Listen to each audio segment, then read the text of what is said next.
They tied that tag to her trunk before she ever left Billings. Boone Mercer read the 3 words burned into the red paper, "Worthless goods," and felt something twist hard in his chest. The entire platform had seen it before she had. Every eye on that depot was watching her now, waiting for tears, waiting for collapse. Celia Reed did not collapse. She reached down, removed the tag with steady hands, folded it twice, and slipped it into her coat pocket, like a woman saving a debt she intended to collect. Then she raised her eyes to his calm, clear, and absolutely certain, and Harlan Strake's most calculated cruelty became the first day of his undoing. If this story already has you hooked, subscribe to our channel and follow Celia's journey all the way to the end, because what she builds from this moment will leave you speechless. Drop a comment and tell us what city you're watching from. I want to see how far this story travels. The red tag had been tied to her trunk before she ever boarded the train. Celia didn't know that. She hadn't known it when she climbed aboard in Billings with her single carpet bag and her leather satchel tucked under one arm. She hadn't known it when she sat in the last car, the one that smelled of axle grease and dried tobacco, and watched the Montana Territory unspool past the window like a long and wordless promise. She had spent 6 hours on that train telling herself that whatever waited at the other end was better than what she'd left behind. She had been wrong about a lot of things in her life. She had not been wrong about that. Big Timber in October was the kind of town that didn't so much welcome you as absorb you, a main street of false-fronted buildings, a livery, a general store, a land office whose painted sign had started to peel at the corners, and a train depot that served as post office waiting room and informal courthouse all at once. When the train groaned to a stop and the platform filled with the usual press of bodies, men collecting freight women, collecting relatives, children collecting trouble. Nobody paid much attention to the young woman stepping down from the last car, until they saw the trunk. The porter set it on the platform with a thud, and the red tag caught the October wind and lifted, and the 3 words printed on it in thick black freight marker were readable from 20 feet in any direction. Worthless goods. Celia was still reaching for her carpet bag when she heard the first whisper. She heard it the way you hear a match being struck in a dark room. Small sound, enormous consequence. She turned. She saw the tag. And for exactly 3 seconds, she stood completely still. Then she walked to the trunk, crouched down, and looked at the tag very carefully, the way a woman looks at something she intends to understand before she destroys it. The handwriting was deliberate, not a shipping error, not a misplaced label. Someone had written those words on purpose, had tied the tag with care, had made certain it would be read. She stood up straight. "Who handled this trunk?" she asked. The porter was a young man no more than 20, and he had the decency to look uncomfortable. "Ma'am, it came on with the other freight from Billings, tagged the same way it arrived. And no one thought to remove it. It was not a question." The porter understood that. "No, ma'am." Celia looked around the platform. A dozen people, maybe more. Some had gone back to their business, some had not. 2 ranch hands near the livery door were still watching their expressions, arranged in the particular way of men who find someone else's humiliation entertaining. An older woman near the depot door had her hand over her mouth, not from shock, Celia thought, but from the effort of not smiling. She reached down and removed the tag herself, folded it twice with precise, unhurried movements, and slipped it into the pocket of her coat. She kept it. That was important. She kept it. The marriage broker's office was above the general store up a flight of outside stairs that creaked badly enough to announce your arrival before you knocked. Etta Crane ran the office and had for 11 years, and she was the kind of woman who had convinced herself that the service she provided was essentially charitable matching lonely men with capable women building families on the frontier where families were scarce. She believed this sincerely. It helped her sleep. She was not sleeping well lately. When Celia walked through her door, Etta was already standing, already talking, which told Celia that Etta had been watching from the window and had seen the platform. "I want you to know," Etta said, "that tag was not part of anything I arranged." "Sit down," Celia said. Etta sat. She was not accustomed to being told to sit in her own office, but something in Celia's voice, not loud, not sharp, just absolutely certain, made argument feel like a poor investment. Celia sat across from her set, the folded red tag on the desk between them, and said, "Tell me about North Star Ranch." Etta blinked. "You want to talk about the ranch? I want to talk about the man who arranged for this tag to be on my trunk. And I want to talk about what he expects to happen when I arrive at that ranch. And then I want to talk about the man who is supposed to be waiting for me, and whether he knew anything about this. Start with the ranch." Etta looked at the tag. Then she looked at Celia. Then she said carefully, "North Star Ranch belongs to Boone Mercer. He has been operating it for 6 years. It was his father's land originally, about 2,000 acres in the Sweetgrass Hills country. Good grass, good water access, but the last 2 years have been hard."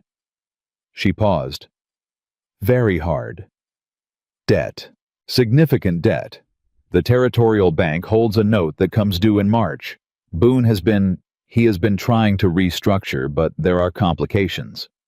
"What kind of complications?" "The kind," Etta said slowly, "that have a name. Harlan Strake." Celia had never heard the name before, but she noted the way Etta said it quietly, as if the walls might be listening, and filed that away. "Who is Harlan Strake?" "He is." Etta stopped, tried again. "He controls a significant portion of the cattle brokerage in this territory. He does not own land directly. He does not need to. He controls access to buyers to feed supply lines to credit. If Strake decides a ranch doesn't sell well at auction, that ranch doesn't sell well at auction. If Strake decides a man can't get credit, that man can't get credit. And if Strake decides he wants a piece of land..." She stopped again. "He doesn't have to buy it," Celia said. "No, he just makes it impossible to hold on to. And then he picks it up from the bank for a fraction of what it's worth." The room was quiet for a moment. "Where does the tag come in?" Celia said. Etta looked at her hands. "I received the referral for this match 4 weeks ago. The request came through a business contact I have in Billings. A man I have worked with before, no problems previously. He said a rancher in Big Timber was seeking a bride, steady woman, practical, willing to work. The description matched several women I work with. She stopped. "I matched you." "But the rancher didn't request it." Etta's hands went very still. "I don't know that with certainty." "You know it," Celia said. "You've known it since you saw that tag." A long silence. Then quietly, "The contact was Strake's man. I didn't know that when I took the referral. I know it now, and I believe the intent was that you would arrive in a way that would humiliate the ranch publicly. Give Boone Mercer one more problem to manage, and give Strake a reason to tell everyone in Big Timber that North Star Ranch can't even manage a bride properly." Etta looked up. "It was designed to make Boone look like a fool, and to make you a visible symbol of how low the ranch had fallen." Celia picked up the tag, looked at it once more, put it back in her pocket. "All right," she said. "Now tell me about Boone Mercer." She walked to North Star Ranch because there was no one to collect her. This was either an oversight or a message. And after her conversation with Etta, Celia suspected it was a message Boone Mercer had not requested. A bride had not been informed one was coming until the last possible moment, and had presumably decided that sending a wagon was a courtesy he did not owe to a situation he had not created. Fair enough. It was 4 miles. She had her carpet bag and her leather satchel. The road was good, and the air was cold and clean, and Celia had walked longer distances over harder ground. She was not sentimental about this. She walked. She had grown up on her uncle's farm in western Pennsylvania, which was not romantic or particularly productive land. Rocky soil, stubborn seasons, a creek that flooded every spring and took a portion of the lower pasture with it. Her uncle was not a bad man, but he was not a capable one, and from the time she was 12, Celia had understood that the farm survived largely because she made it survive. She read. She observed. she asked questions of every agricultural man who passed through and remembered what they told her. By the time she was 16, she understood soil composition, herd health indicators, grazing rotation principles, and the economic logic of cattle classification in ways that would have surprised most men in the business. She had tried once to explain this to a man she thought she might marry. He had laughed. Not cruelly, just he had laughed, and then he had looked at her with something that was almost affection, and he had said, "Celia, you don't need to know all that." And she had understood in that moment that the problem was not what she knew. The problem was that she knew it. She had left Pennsylvania 6 months later. She had been making her own way since then, taking in accounts work, helping farms through difficult seasons, moving on when the work was done. She was 26 years old, and she had never stayed anywhere long enough to build roots, and she had recently decided that this was no longer a way to live. She had answered Etta Crane's posting because it described a working ranch with real problems that needed real solutions.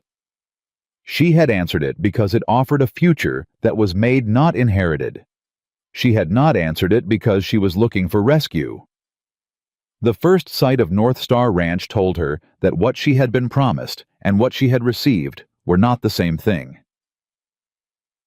Boone Mercer was mending a fence post when she came up the road, and he stopped when he saw her, and for a moment he simply stood there with the post maul in his hand and looked at her the way a man looks at a problem he did not order but has arrived regardless. He was taller than she'd expected, lean in the way of men who work hard and don't eat enough. His face was weathered past its years. He was maybe 32, 33.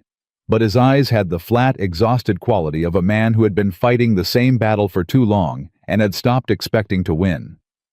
"You're her," he said. "Celia Reed," she said.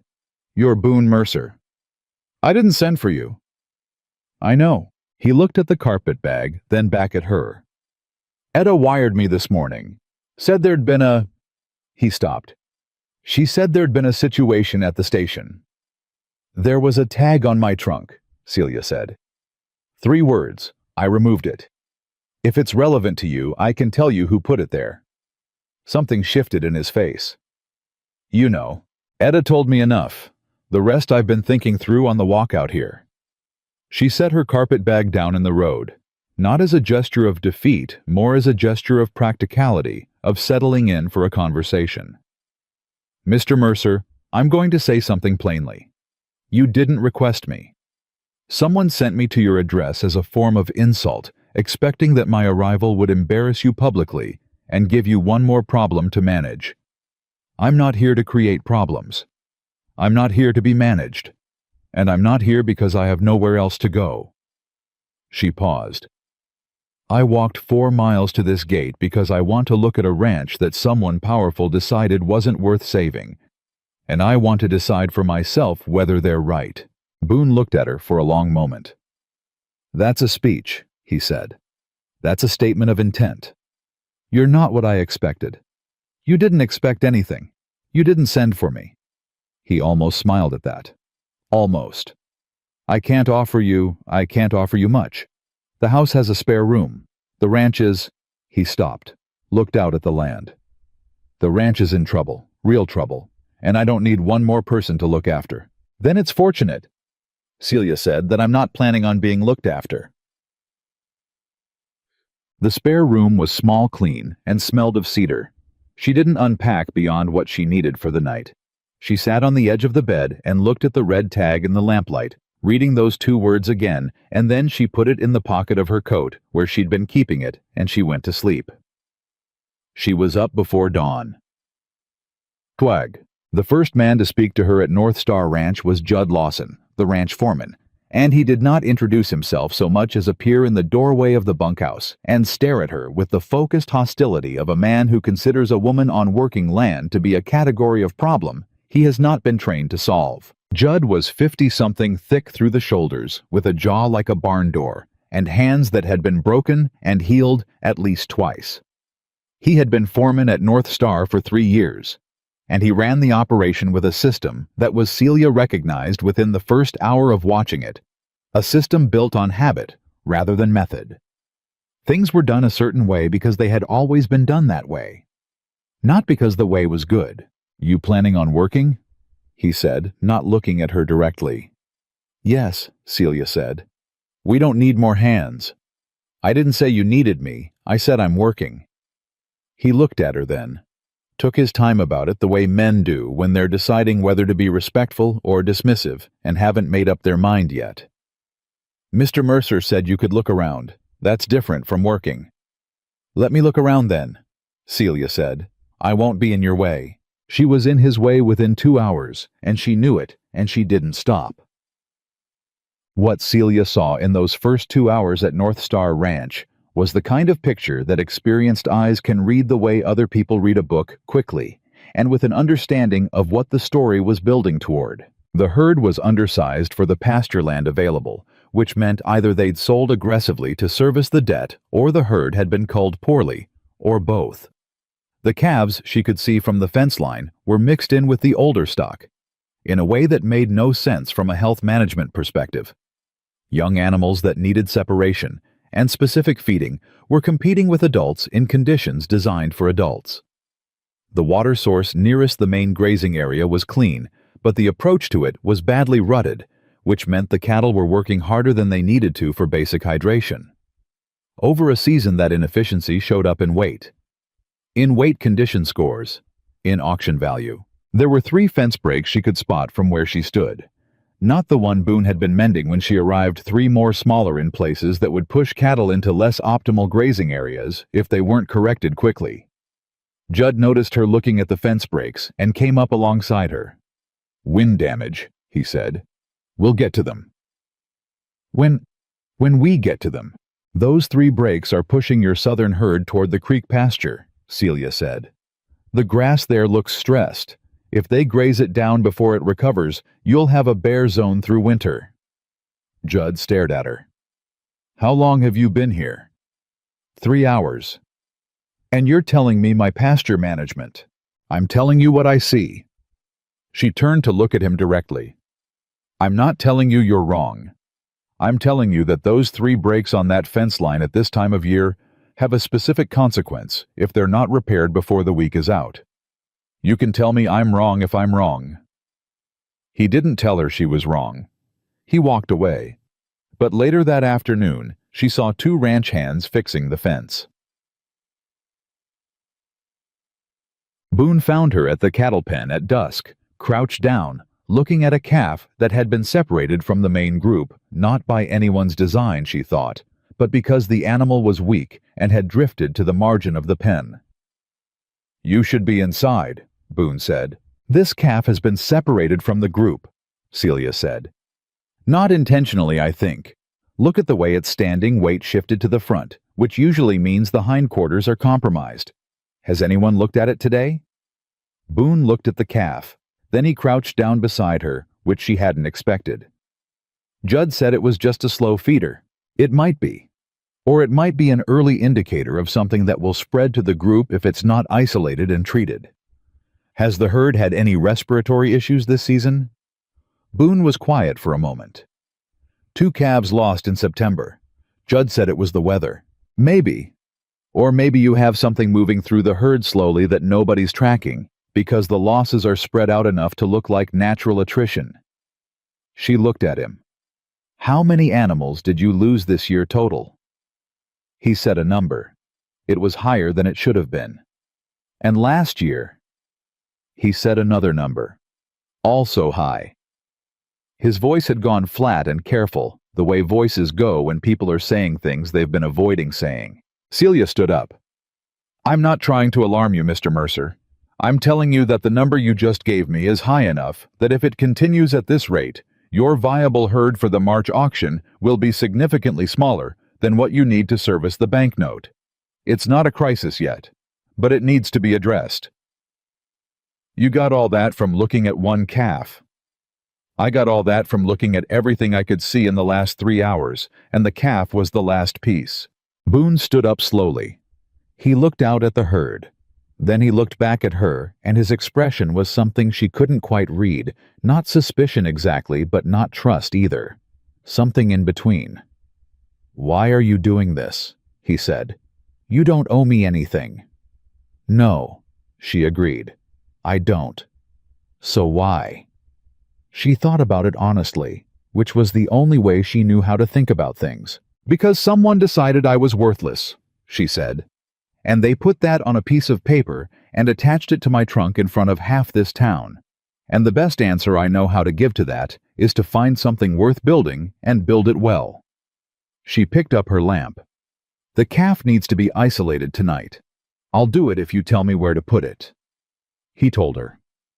By the end of the first week, Celia had established 3 things. First, the herd losses at North Star were not weather events. They were the consequence of a management system that was undermanned, under-resourced, and quietly, deliberately disrupted by forces outside the ranch. Feed deliveries that arrived late or short-waited. Veterinary supplies that were back-ordered without explanation. A water situation at the eastern pasture that had been under repair for 3 months with no progress. She did not yet say the word sabotage out loud, but she wrote it in the small leather notebook she kept in her satchel, and she underlined it once. Second, Boone Mercer was not a bad rancher. He was an exhausted one. He knew his land the way a man knows a room he's lived in for years. He could navigate it in the dark, knew its moods, knew its problems. What he lacked was the ability to see it from outside, to stand at the edge of the system, and read it as a system rather than a collection of daily tasks. He had been so close to the fight for so long that he had stopped being able to identify the shape of it. Third, Judd Lawson had stopped ignoring her. This was significant. Judd didn't admit it. He didn't say anything directly, but she noticed that he had started appearing in the vicinity of whatever she was doing, not to interfere, not to help, but to watch. The way a man watches something he doesn't understand and isn't ready to dismiss. On the 7th day, he said, "The calf. You were right about it." "I know," Celia said. "The others aren't showing signs." "Not yet. Watch the one in pen 3, the spotted roan. It's eating, but the pattern is off." Judd looked at her for a long moment. "Where'd you learn cattle?" "Pennsylvania," she said. "And reading, and paying attention." He grunted. "You know Strake's man was in town yesterday." She turned. "Which man?" "Fellow named Galt. Works for Strake's supply operation. He was at the feed store." Judd's voice was careful, deliberate, the way men speak when they're saying more than the words. "He was asking about ranch conditions in the area. Who was struggling, who wasn't. And what did the feed store man say about North Star?" "He said times were hard." A pause. "He didn't mention the calf situation, or the pasture work." Celia looked at him. "Good. You want them not to know." "I want them to believe nothing has changed," she said. "Whatever they expect to find at North Star when the auction season comes, I want them to keep expecting it." Judd studied her face. Then slowly he nodded. It was the first time he'd done that. She noted it and moved on. The letter came on a Thursday. It came addressed to Boone Mercer from the Territorial Bank of Montana, and its language was what lawyers call firm and what ranchers call a threat. The note on the land and livestock was being reviewed for early collection due to deterioration of asset conditions. A valuation agent would arrive within 30 days to assess the current state of the herd. Boone read it at the kitchen table and then set it down and put his coffee cup on top of it, which told Celia more about how he felt than anything he might have said. She reached across the table, moved the coffee cup, and read the letter. 30 days, she said, to produce figures I don't have. He looked at her. The herd value on paper right now is not, it doesn't reflect what we've been doing this week. On paper, North Star is still the same struggling ranch that went to auction last spring and came back with numbers that barely covered operating costs. Then we have 30 days to change what it looks like on paper, Celia said. You can't change a herd's condition in 30 days. No. But you can document condition improvements that have already begun. You can reclassify animals that have been misclassified. And Boone, I've been through your records, and there are cattle in your herd being carried as second-grade stock that are first-grade animals by any reasonable assessment. Somebody graded them down. He was very still. Who graded them? Your records show the grading was done by an outside assessor 6 months ago, a man named... She checked her notebook. Peel. Does that name mean anything to you?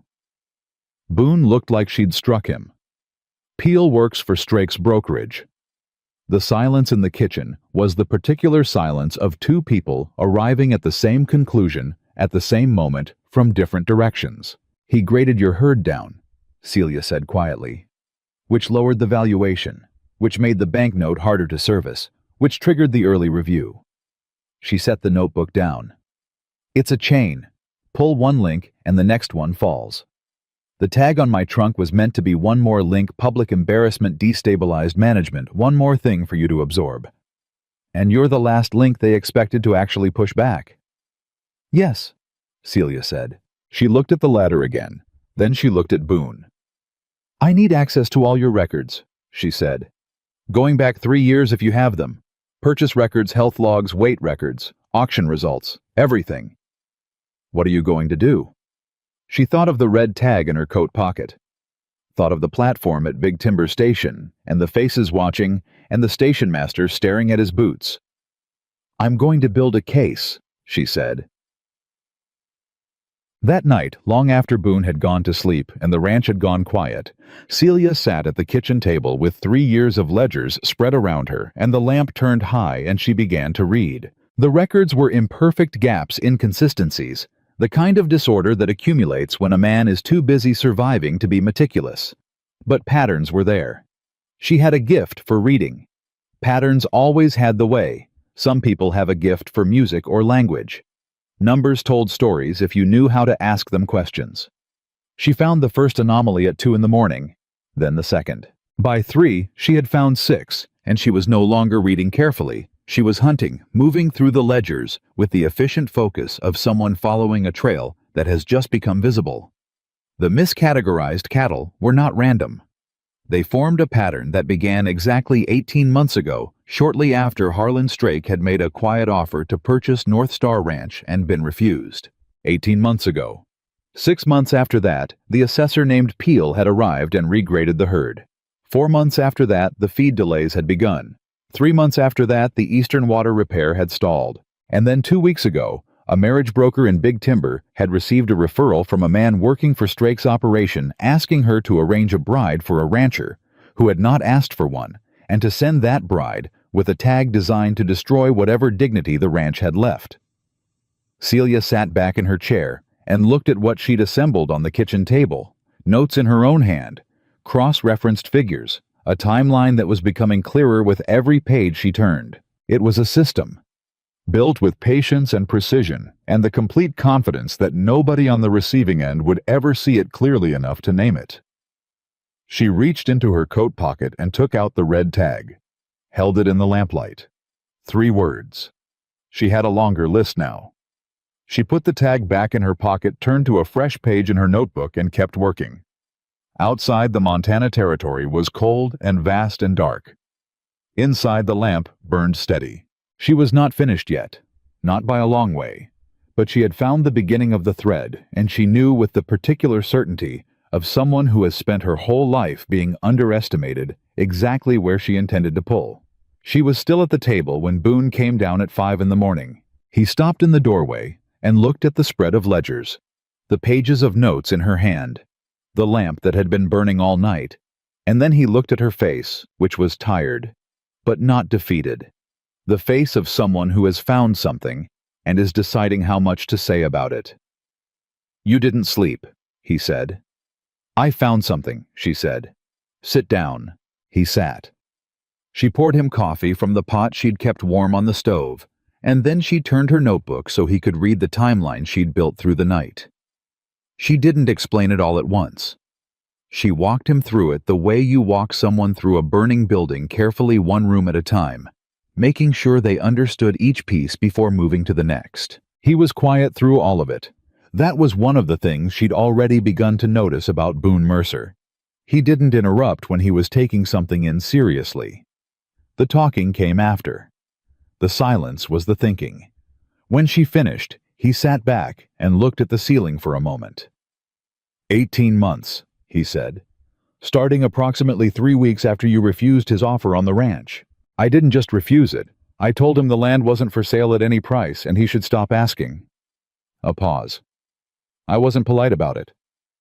That explains the patience, Celia said. This wasn't rage. This was a plan. Someone made this carefully because they intended it to be invisible. It was invisible. For 18 months, I thought things were going wrong because things go wrong. Because ranching is hard, and markets are bad, and I'd had 2 dry summers. He looked at the table. I never thought someone was making it go wrong on purpose. That's why it worked, Celia said. Each piece looks like ordinary bad luck from the inside. Boone was quiet again. Then, the assessor, Peel. He graded your herd down by a margin that's outside the normal range of judgment variation. I compared it to regional averages. His numbers on your cattle were depressed by 12 to 15% across categories. That's not assessment error. That's a decision. Can you prove that? I can document the pattern well enough that a reasonable person reviewing it would have serious questions. She met his eyes. I'm not a lawyer, Mr. Mercer. I can't take Strake to court. But I can build a record clear enough that the bank's valuation agent, when he arrives, cannot in good conscience use Peel's assessment as a baseline. Boone was looking at her the way he'd been looking at her since the first day that expression she still hadn't fully decoded. Not suspicion anymore. Something closer to recalibration, the face of a man adjusting to a reality that kept being larger than he'd been told to expect. You can do that in 30 days, he said. I can do it in 20, she said. But I need 2 things from you. What things? First, I need you to tell Judd everything I just told you. Not the documentation, not the details, just the basic truth that someone has been systematically undermining this ranch and that we are building a response. He needs to know why I'm asking questions and why things are going to change in how this place operates. If he thinks I'm overstepping, he'll work against me without meaning to. And second, she said, I need you to act like nothing has changed. When Strake's people ask about North Star, and they will ask, you are a struggling ranch with problems. You are not fighting back. You are not organized. You are exactly what they expect you to be. Boone was quiet for a moment. You want to hide what we're doing. I want them to keep underestimating us, Celia said. There's a difference. He looked at her for a long moment. Then he picked up his coffee, and he said simply, All right. It was a small word, 2 letters. But Celia had learned over the years that the small agreements were often the ones that held. She talked to Judd before noon. She found him at the water trough near the main barn, working through a maintenance issue with the feed line that had been giving trouble all week. She didn't approach with hesitation. She'd found that hesitation with Judd read as weakness, and weakness with Judd produced contempt rather than patience. I need 10 minutes, she said. He looked up from the pipe. I'm busy. I know. 10 minutes. He looked at her face, then set down the wrench and turned to face her fully, which was his version of conceding. She told him, compact and direct the 18-month timeline, the assessor. The feed delays the water stall, the pattern. She didn't soft-pedal it. Judd was a man who'd been on working land his whole life, and he would not thank her for cushioning. When she finished, his jaw was tight, and his face had gone the particular red of a man who is controlling anger rather than expressing it. Strake, he said. Yes. And the assessor Peel. Yes. I shook that man's hand, Judd said. The way he said it, flat quiet almost to himself, was worse than if he'd shouted. I gave him a tour of the herd. I told him which animals were the strongest. I told him all of it. You didn't know. I should have known something was wrong when those numbers came back. Judd. She waited until he looked at her. You thought you were doing your job. You were doing your job. The problem wasn't your judgment. The problem was that someone used your honesty against you. He was quiet for a moment. A long moment. Then, what do you need from me? The shift in his voice was so small she almost missed it, from resistant to aligned in one sentence, because she'd told him the truth straight and not dressed it up. I need you to change 3 things in how we're operating, she said. The calf separation protocol. First, I've written up a simple system. 3 categories doesn't require extra hands, just different sorting. Second, the grazing rotation on the south pasture needs to shift. I can walk you through the pattern I have in mind. Third, she paused. Third, I need you to stop talking about ranch conditions to anyone in town, unless Boone or I have cleared it. You think we have ears? I think Strake's man Galt was at the feed store asking questions. I think the feed store man answered them. I think information about this ranch travels faster than it should. Judd absorbed that. The spotted roan, he said suddenly. What about it? You said to watch it. I've been watching it. It's been eating better since we shifted the feed schedule. I didn't tell anyone that. She looked at him. Did you change the feed schedule on your own? Moved the evening feed 40 minutes earlier, based on what you said about competition timing. He met her eyes. Survival rate in the calf pen improved by morning. You tested it, she said. I wanted to know if you were right. A pause. You were right. She nodded once. She didn't say I told you so, because people who say I told you so rarely have the authority of people who don't. Thank you, she said, for the calf pen, and for listening now. Judd picked up his wrench. Don't thank me yet.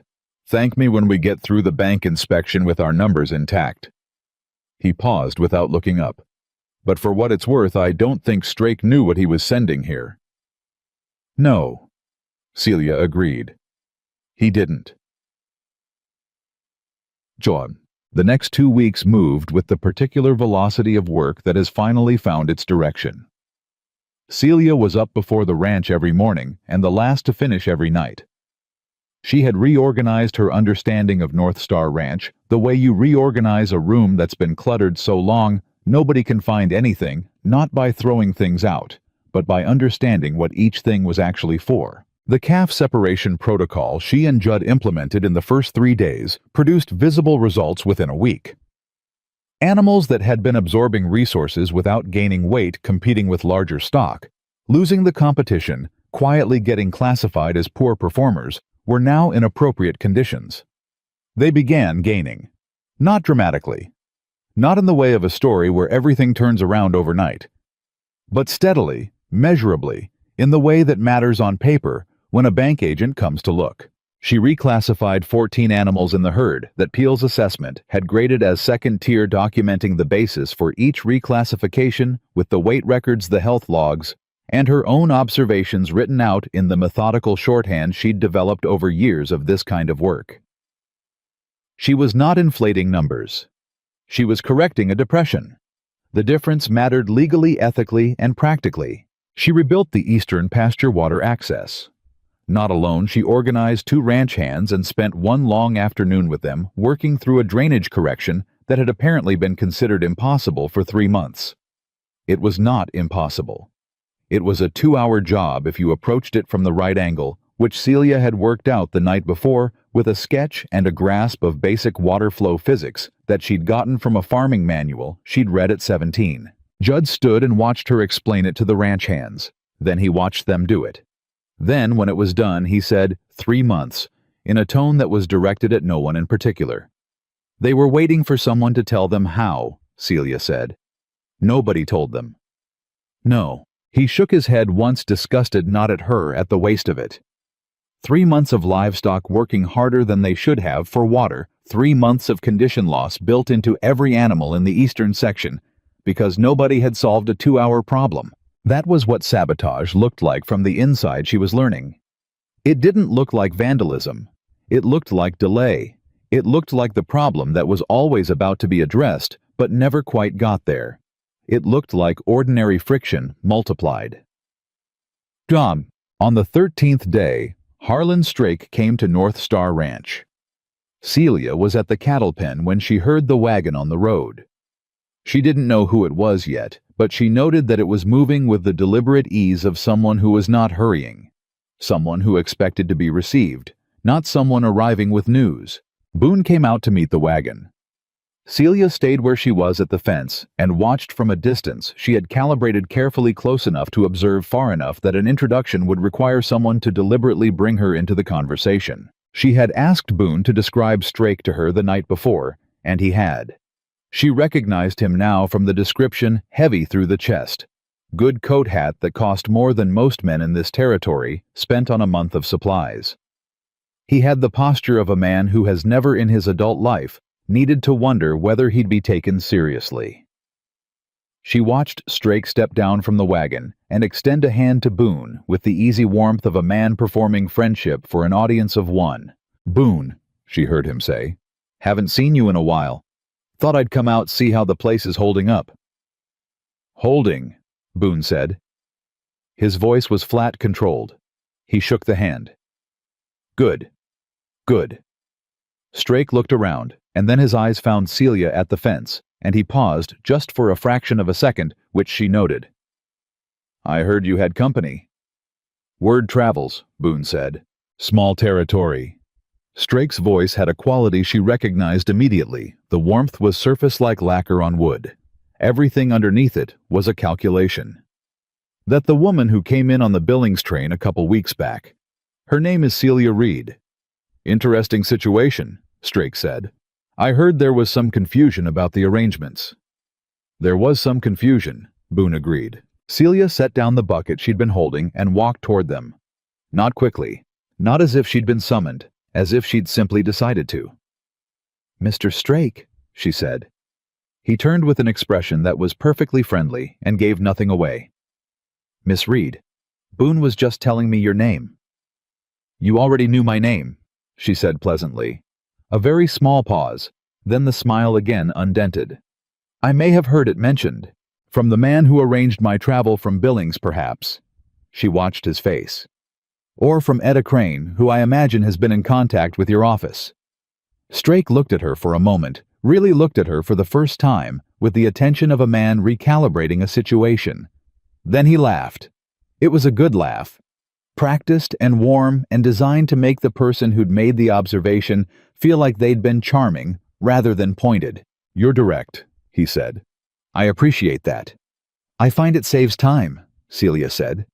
"Was there something you needed from the ranch, Mr. Strake? We have a fair amount of work to get through today." The laugh again, smaller this time. "Just a neighborly call. Wanted to check in on Boone, see if there's anything the territory can do to—" He spread his hands. "Support the smaller operations through a difficult season." "That's generous," Celia said. "What does that support typically look like?" "Well, access to buyers, favorable credit introductions, that sort of thing. Through your brokerage. Among other avenues." Celia nodded slowly, as if she were genuinely considering this. "We'll keep that in mind. Thank you for the visit." She looked at Boone. "I need you to look at the reclassification records when you get a minute. There are 3 I want your sign-off on before the end of the week." Boone understood. "I'll be right there." Strake looked between them. And for one unguarded moment, just one, Celia saw something in his face that was not charm and not warmth and not the performance of either. It was the expression of a man who has gone to check on a problem and found the problem not behaving as expected. Then it was gone, and he was smiling again, and he made his farewells, and he climbed back into the wagon, and he left. Boone waited until the sound of the wagon was well down the road before he spoke. "That was a mistake," he said quietly. "Letting him see that you're organized." "He already knew I was here," Celia said. "He came out to assess the situation. Now he knows the situation has changed." She looked at the road. "That's useful." "Useful how? Now he knows we're not helpless." "Now he knows we're not helpless," she agreed. "Which means he'll stop being patient and start being aggressive. And that's when people make mistakes." Boone looked at her for a long moment. "You wanted him to come out here." "I wanted to see him," she said. "Yes. And—" She thought about the unguarded moment, the expression that had crossed his face before the smile came back. "He's used to having more time than his targets," she said. "I don't think he's used to being on a clock." The clock was now running. 4 days after Strake's visit, the first of the new disruptions hit. A feed delivery that had been confirmed for Tuesday didn't arrive. When Judd sent a hand to the feed store to inquire, he was told the order had been canceled. Nobody knew who'd canceled it. The next day, a buyer who had been in preliminary conversation with Boone about the spring auction, the kind of early relationship that could translate into strong results. Come March sent a short letter withdrawing from the discussion. No explanation, just withdrawal. The day after that, a water trough on the far north section was found broken in a way that was not consistent with weather or ordinary wear. "It's accelerating," Judd told Celia when she came back from the north section. His voice was controlled, but his jaw was tight. "He came out, saw what you're doing, and he's not waiting anymore." "I know," Celia said. "We have 11 days before the bank agent arrives, and Strake is now actively cutting off our supply and market lines. How do you want to handle this?" She sat down on a fence rail and thought for a moment. "The feed delivery," she said. "Can we source from the operation in Absaroki? The Hartley farm Boone mentioned it once as a past supplier. It's a longer haul and the price will be higher. Can we afford it?" A pause. "Barely." "Then we do it. Judd, write the order today and send it with a direct rider, not through the usual channels. And tell the rider to say nothing about why we're sourcing outside the normal supply." The buyer who pulled out, "That one I need to think about." She looked at her notebook. "But I have an idea." "What about the trough?" "Fix it today, and don't report it to anyone in town. I don't want Strake to know how quickly we're responding." Judd looked at her steadily. "You're thinking like a general." "I'm thinking like a person who has very few resources and one chance to use them correctly," she said. "Which is not entirely different." The idea about the buyer came to her that night, and it was so simple she was almost suspicious of it.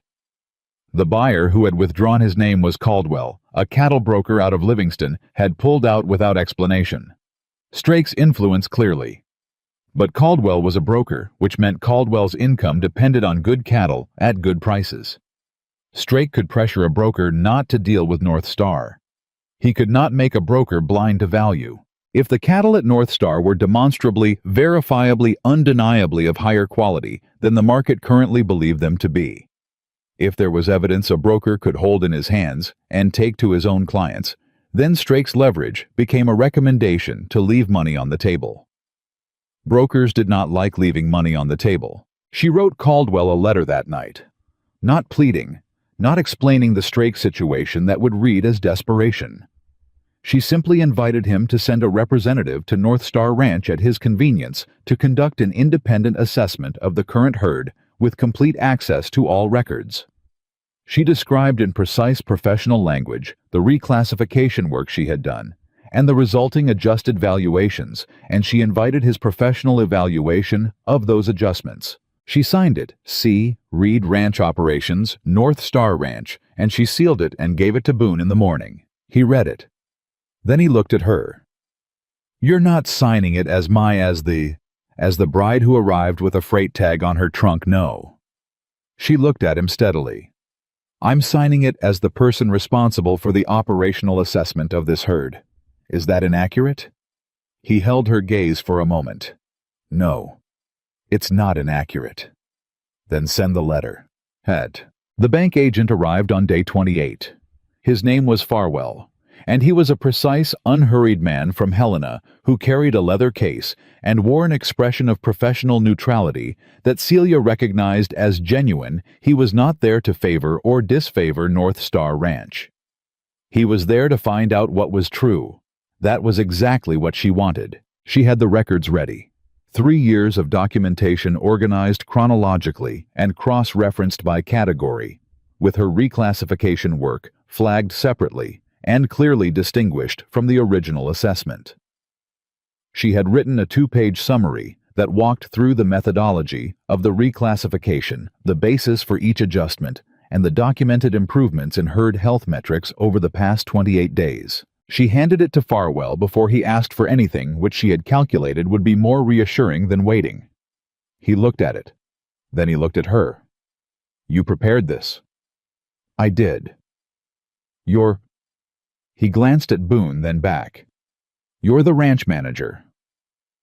I'm handling operations, Celia said. Mr. Mercer can answer questions about the land and the herd history. I can answer questions about the current management methodology and the basis for the adjusted valuations. Farwell turned a page in the summary, then another. These reclassifications you're asserting that the previous assessment was in error. I'm asserting that the previous assessment produced numbers inconsistent with the regional averages for equivalent livestock, and that the documentation basis for the depression in those numbers is not present in any of the records Mr. Mercer has available. I'm not making a legal claim. I'm presenting a factual discrepancy. Farwell looked at her over the edge of the paper. You've done this kind of documentation before.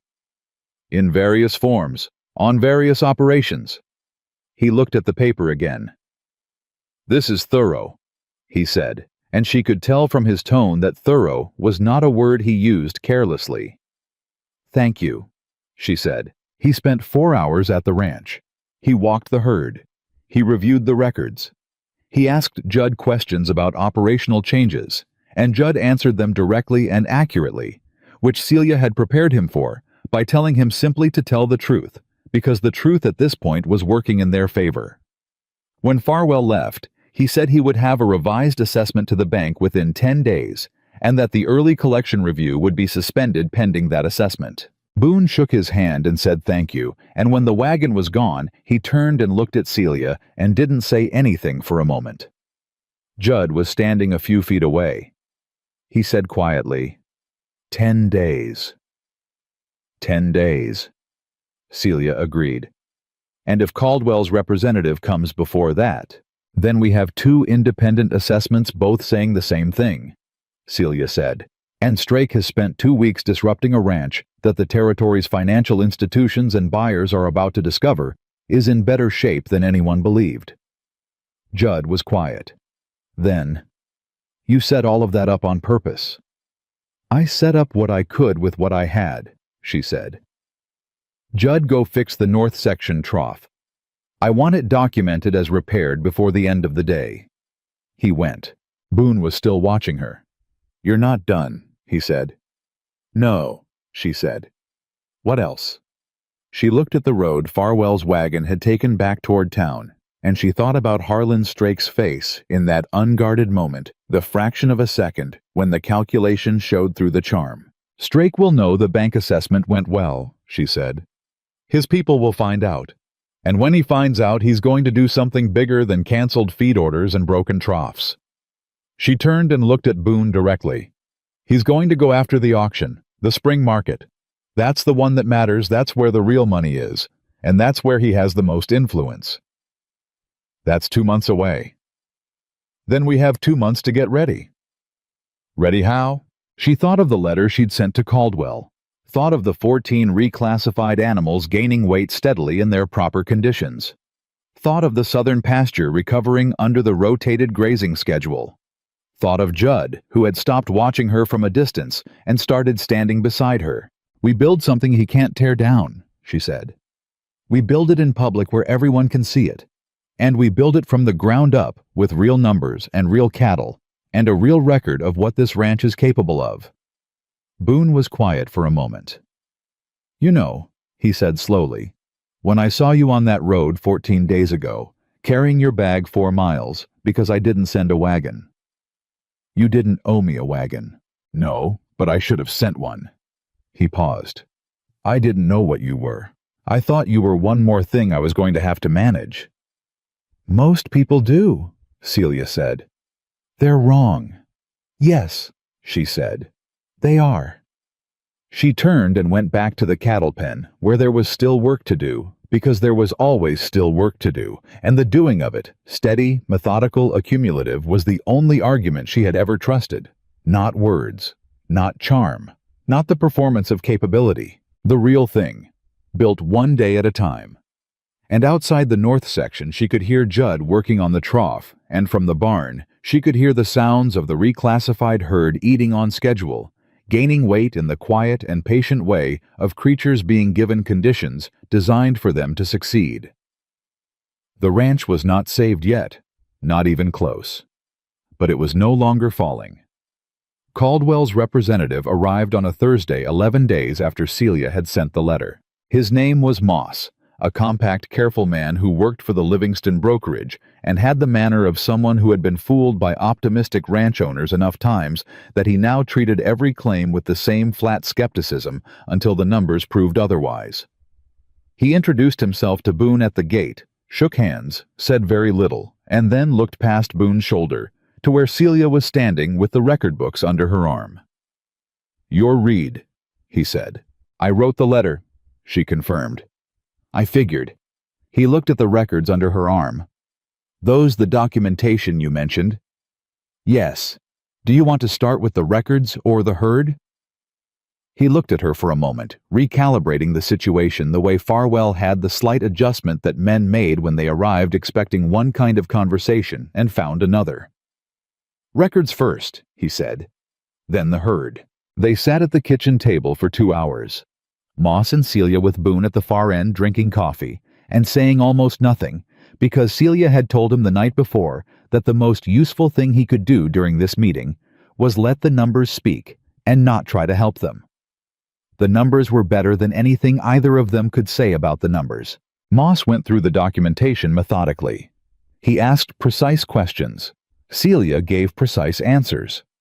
When he questioned the reclassification methodology, she walked him through each animal individually, the weight records, the condition assessment, the comparison against regional standards that she had sourced from 2 different agricultural references she'd found in the collection at Etta Crane's office, which Etta had surrendered without a great deal of explanation required once Celia told her what they were for. At the end of 2 hours, Moss closed the records and said, "The previous assessment was Peel's yes." "I know Peel," Moss said, and the way he said it carried a very specific weight, not accusation, something more considered. "I've seen his numbers on other operations in this territory." Celia watched his face. And his assessments have a pattern." Moss looked at the closed records. "I've never been able to prove anything, because each individual assessment can be justified within a range of professional judgment. But the aggregate—" He stopped.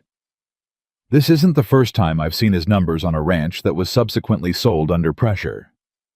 The kitchen was very quiet. "How many other ranches?" Celia said. "That I've looked at directly 4, and North Star would make 5.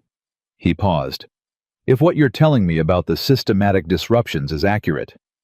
"I have documentation going back 18 months, she said. "I can show you the timeline." She showed him the timeline. He sat with it for a long time, longer than he'd sat with anything else.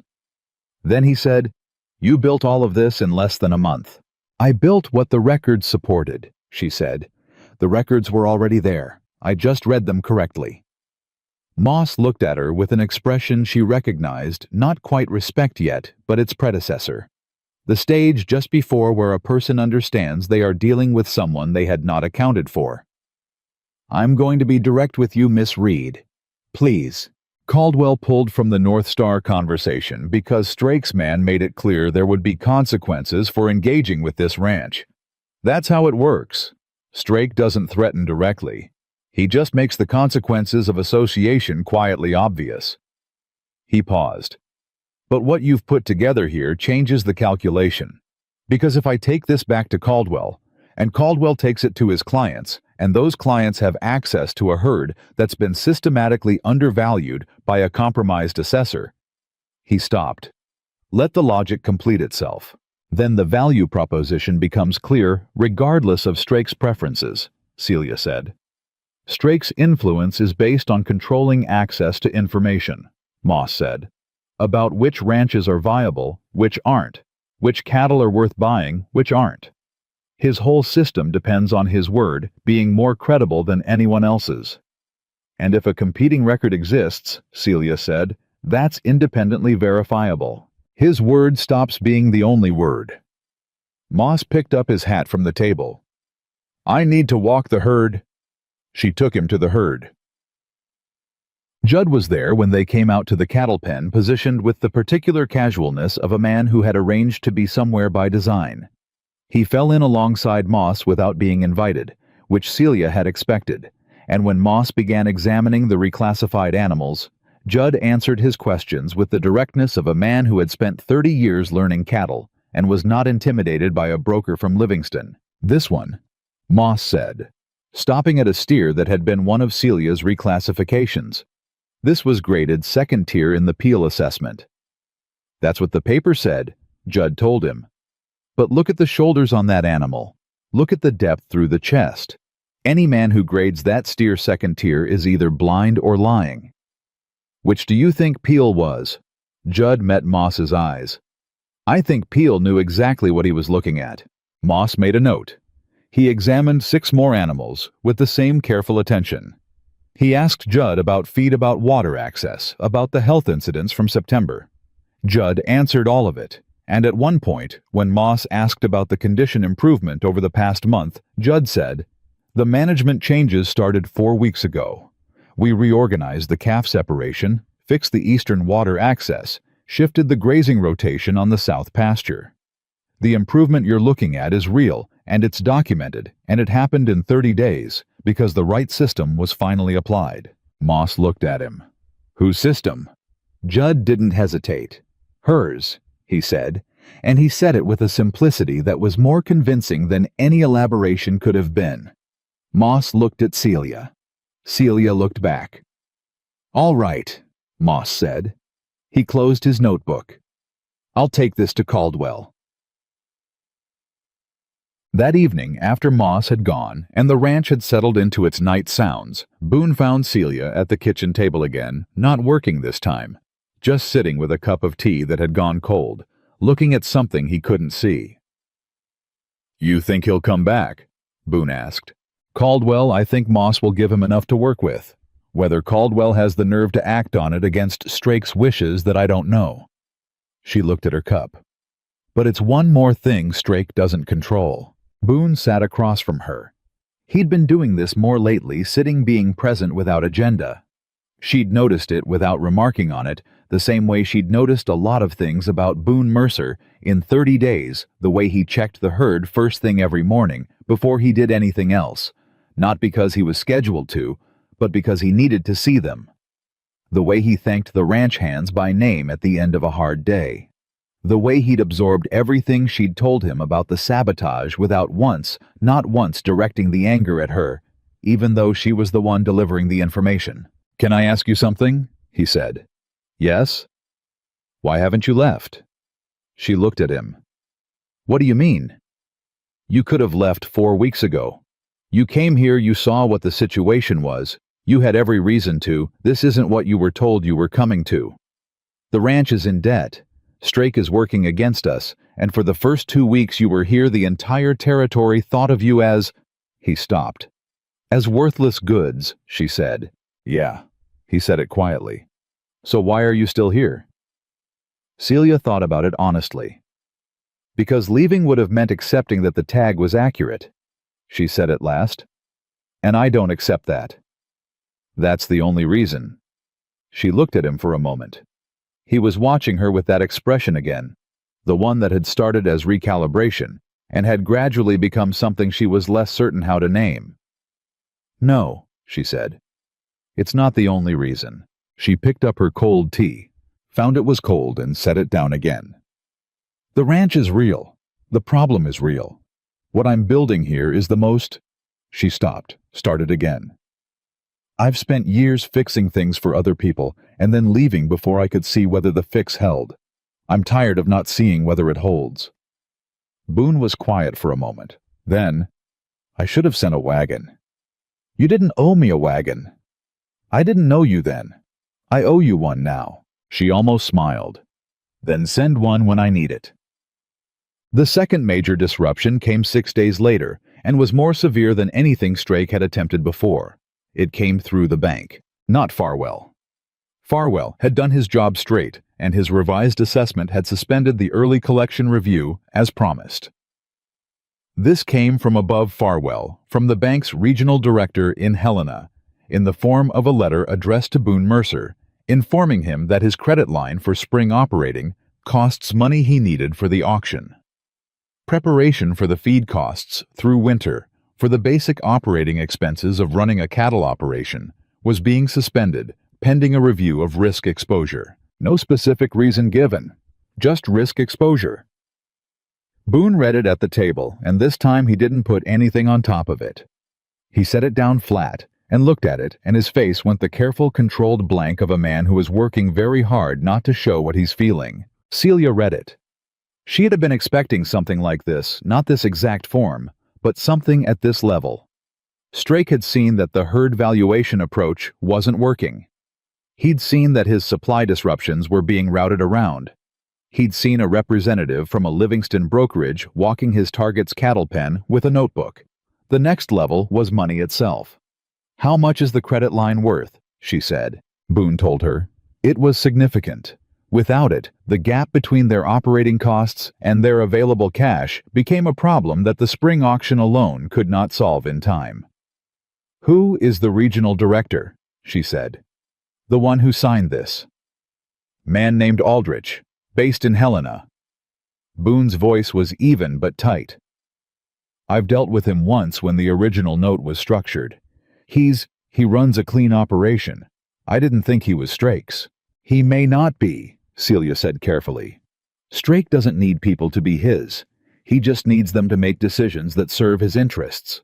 If Aldrich received information suggesting North Star's risk profile had increased information from a source he trusted, he'd act on it without knowing where the information came from." "Yes." "Can we prove that?" Celia looked at the letter. Then she looked at the documentation timeline she had been building for the past month, and she thought about something Moss had said: his word stops being the only word. "Not quickly," she said, "but maybe not slowly either." She looked at Boone. "Do you know anyone in Helena who has direct access to the bank's regional board, not Aldrich above him?" "My father knew a man named Carew, who was on the Territorial Bank Committee 20 years ago. I don't know if he's still there." "Find out today," Celia said. "Write the letter now.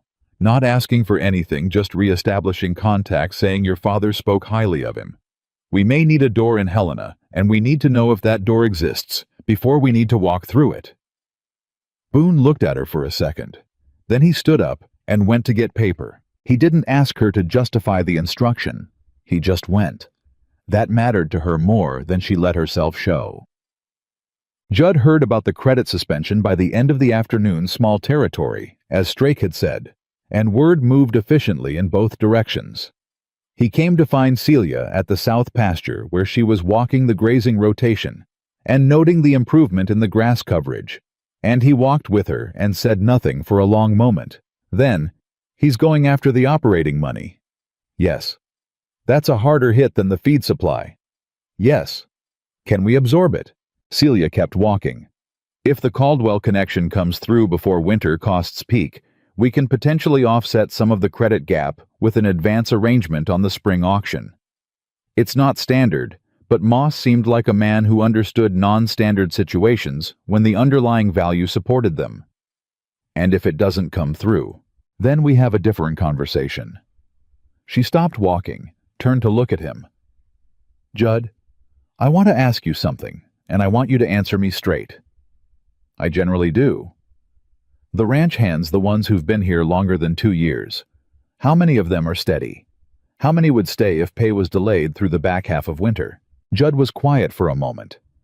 It was a serious question, and he gave it serious attention. "Dawes and the 2 Pritchard brothers, they're bedrock. They'd stay through a flood and a drought and a plague of locusts because this land is the only thing they know, and they've got loyalty to Boone that's not contingent on a paycheck." He paused. "The newer hands, 2 of them might drift if things got tight enough. Can't blame them for that." "I'm not blaming anyone," Celia said. "I'm counting." 3 steady, Judd said. "Maybe 4, plus me." "That's enough to run the essential operation if we have to cut back," Celia said. "It's not comfortable, but it's enough." "You've already worked out what cutting back looks like." "I've worked out what each scenario looks like," she said. "I'd rather not need the worst one, but I'd rather have it mapped than arrive at it blind." Judd looked at her with that expression he'd been developing over the past weeks, the one that wasn't quite what any of them would have called trust at the beginning, but had grown into something solid and particular. "You know," he said, "when I first saw you at the fence that first morning, I thought—" He stopped. "You thought I was a problem. I thought you were one more complication in a ranch that had too many already." He started walking again. "I was wrong. You were responding to what you'd been told to expect," Celia said. "There was a tag on my trunk. It set a context. A context you've spent a month demolishing. A context someone else set," she said. "I'm just setting my own." The letter to Carew in Helena produced a result none of them had anticipated. Carew was not merely still alive and still connected to the territorial banking structure he was, as of the previous year, the chair of the oversight committee that reviewed credit decisions for all 5 regional bank directors, including Aldrich. Boone read his response letter at breakfast, and his face did something Celia had not seen it do before. It went still, and then it went open, and for a moment he looked like a man who had been braced for a blow and received instead a steadying hand. "He remembers my father," Boone said. "He says," he read from the letter, "Your father was the most honest man in the Sweetgrass Hills, and I'd wager his son runs the same way. Tell me what you need." Celia set down her coffee. "Write him back today." "With what?" "With everything. The timeline, the Peel assessment discrepancy, the supply disruptions, the credit suspension, and the absence of documented cause. All of it organized and clear." She paused. "And ask him specifically whether the risk exposure determination on North Star Ranch's credit was supported by any formal documentation submitted to Aldrich's office, and if so, what the source of that documentation was." Boone looked at her.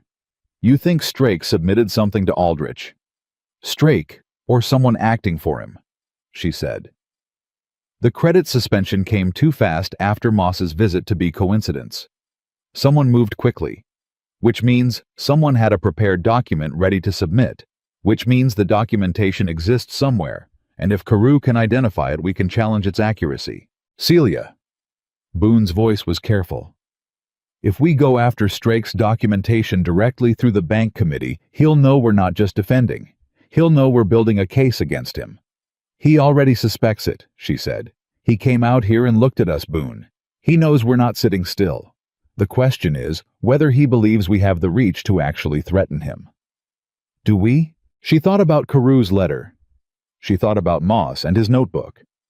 She thought about Farwell's revised assessment and Judd's unambiguous testimony and the 14 reclassified cattle gaining weight steadily in their proper conditions. "We're getting there," she said. Carew's response to the second letter arrived in 9 days, and it was not the response any of them had predicted. It was not a letter. It was a formal notice of inquiry issued under the authority of the Territorial Bank Oversight Committee directing Aldrich's regional office to provide documentation supporting the North Star Ranch credit suspension within 15 business days. Attached to the formal notice was a personal note from Carew that said, "The documentation your situation describes, if it exists in Aldrich's records, will have a source. Sources can be traced. I have been watching certain patterns in the territory's credit decisions for 2 years. Your timeline is the clearest picture anyone has given me of how those patterns work. I'm grateful for it." Celia read it twice. Then she folded it carefully and put it in her leather satchel next to the red tag she'd been carrying in her coat. "He's been watching Strake," Boone said. It wasn't a question. "He's been watching a pattern," Celia said. "He didn't have a name for it because nobody had given him a complete timeline. We just gave him one."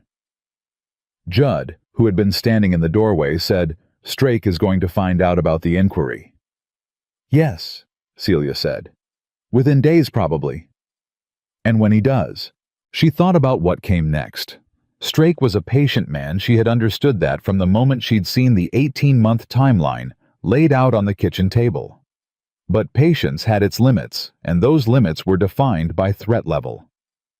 Until now, North Star Ranch had been a slow acquisition target. The inquiry changed that. "He'll go after the auction," she said, "directly, not through supply lines or credit through the market itself. He'll use his buyer network to suppress the price on North Star cattle at the spring auction. He'll flood the market with competing stock to drive down the per-head value. He'll make it so that even with a healthy herd and solid documentation, the auction numbers don't produce enough to service the banknote. The room was quiet. "Can he do that?" Boone said.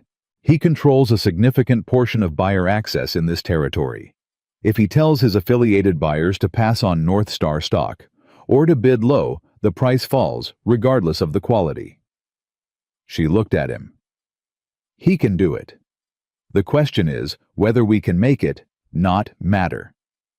"How do you make a price manipulation not matter?" She thought about Moss, about what Moss had said. His whole system depends on his word being more credible than anyone else's. "You bring buyers who aren't his," she said. The silence held for a moment. Then Judd said slowly, "The auction in Big Timber is Strake's territory. His buyers, his brokers, his connections. He's built that network over 15 years. "Then we don't make him come to us," Celia said. "We go somewhere he doesn't own." "The territorial fair auction," Boone said quietly. "In Billings." "How large is it?" "Larger. Regional buyers. Some from out of territory. Strake has influence there too, but it's not his home territory. He can't control every buyer in that room the way he can in Big Timber." "When is it?" 6 weeks, she calculated. 6 weeks is enough time to get the herd in the condition it needs to be for that room. Not comfortable, but enough. She looked at Boone and then at Judd. "It means moving the primary sales strategy from the local auction to Billings. It means the cost of transport. It means operating without the local buyer relationships you've built." "The local buyer relationships are already compromised," Judd said flatly. "After Strake made it clear that engaging with us had consequences, the relationships that were left weren't worth much anyway." "Then we go to Billings," Boone said. He said it with the quiet decisiveness of a man who has accepted a difficult thing and is done deliberating about it. "What do we need to do?" Celia opened her notebook. She had in fact already worked out what they needed to do. She'd worked it out 3 nights ago when she'd first understood that the credit suspension was the signal that Strake had decided to escalate beyond incremental pressure. She'd run the numbers on the Billings auction on the transport costs, on the minimum per head value they'd need to clear the banknote on the condition targets the herd needed to hit in the next 6 weeks. She turned the notebook so Boone and Judd could both see it. "We have 6 weeks," she said. "Here's what each of them needs to look like." The 6 weeks were the hardest of all of it. Not because of Strake's interference, though. That continued in the form of a quiet rumor campaign through the Big Timber business community that North Star Ranch was in serious financial trouble, and that anyone doing business with them risked association with a failing operation. Celia heard about the rumors through Etta Crane, who delivered the information with the guilty efficiency of someone who understood she had played a role in creating the situation and was doing her penance in information currency. "He's telling people the bank is going to call the note," Etta said, "that the inquiry from Helena is just delaying the inevitable." "Is anyone believing it?" Etta hesitated. "Some. The ones who've always deferred to Strake. But some—" She paused. "The Caldwell brokerage sent 2 representatives out to the ranch last week. People noticed that." "Good," Celia said. "Let them notice." The Caldwell representatives had come the week before, and the visit had gone better than Celia had allowed herself to fully hope. Moss had clearly given Caldwell enough to work with, and Caldwell had sent not 1, but 2 men a signal, in the particular language of business, that the engagement was serious. They had spent a full day with Celia and Judd, examined the herd, reviewed the documentation, and departed with the careful satisfaction of men who had found what they were looking for. They had also departed with a proposal drafted by Celia at the kitchen table the night before their visit, outlining a preliminary purchase arrangement on 12 of the reclassified animals for delivery through the Billings auction at a price that reflected the corrected valuations rather than Peel's depressed ones. The hardest part of the 6 weeks was the work itself.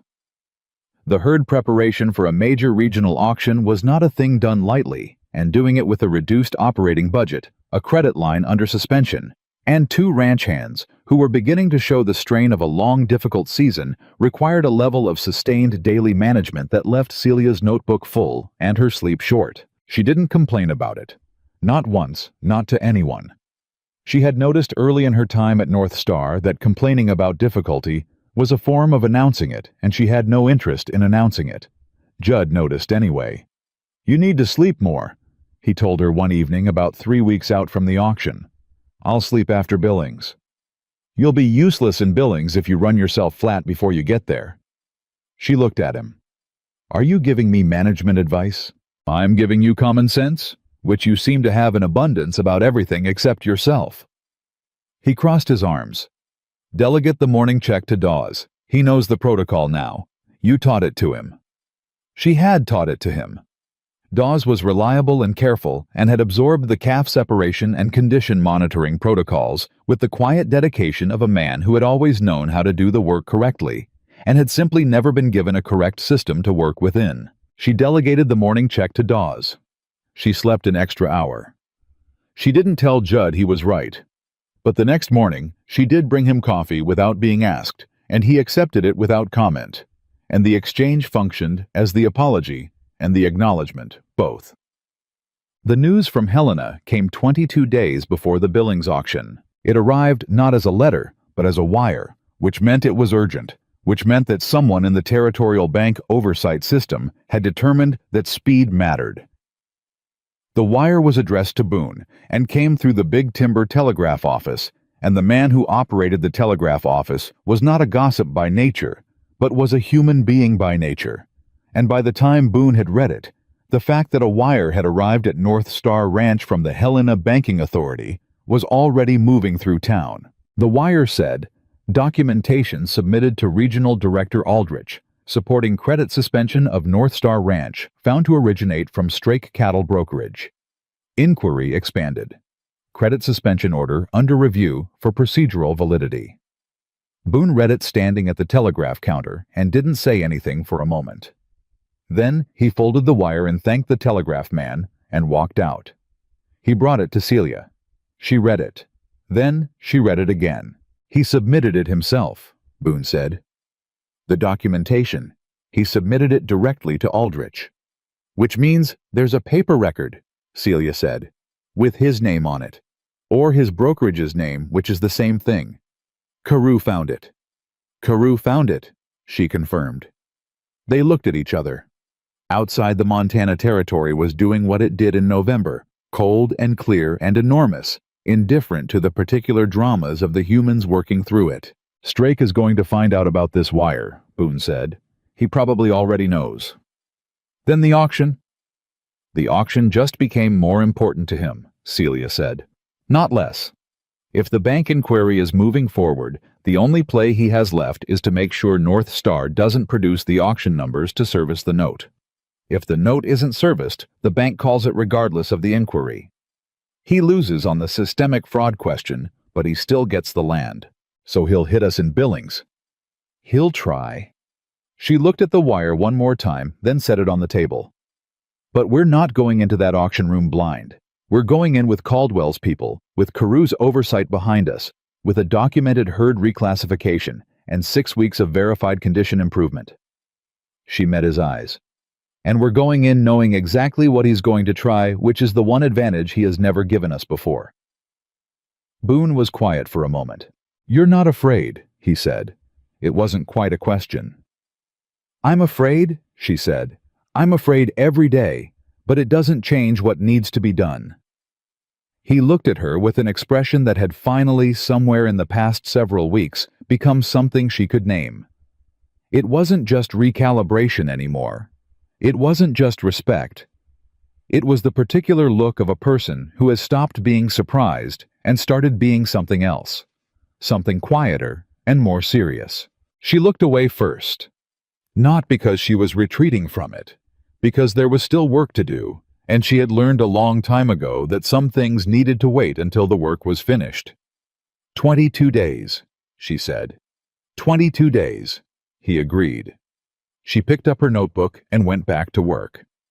The 22 days before Billings moved, the way hard days always move faster than you want them to and slower than you can afford.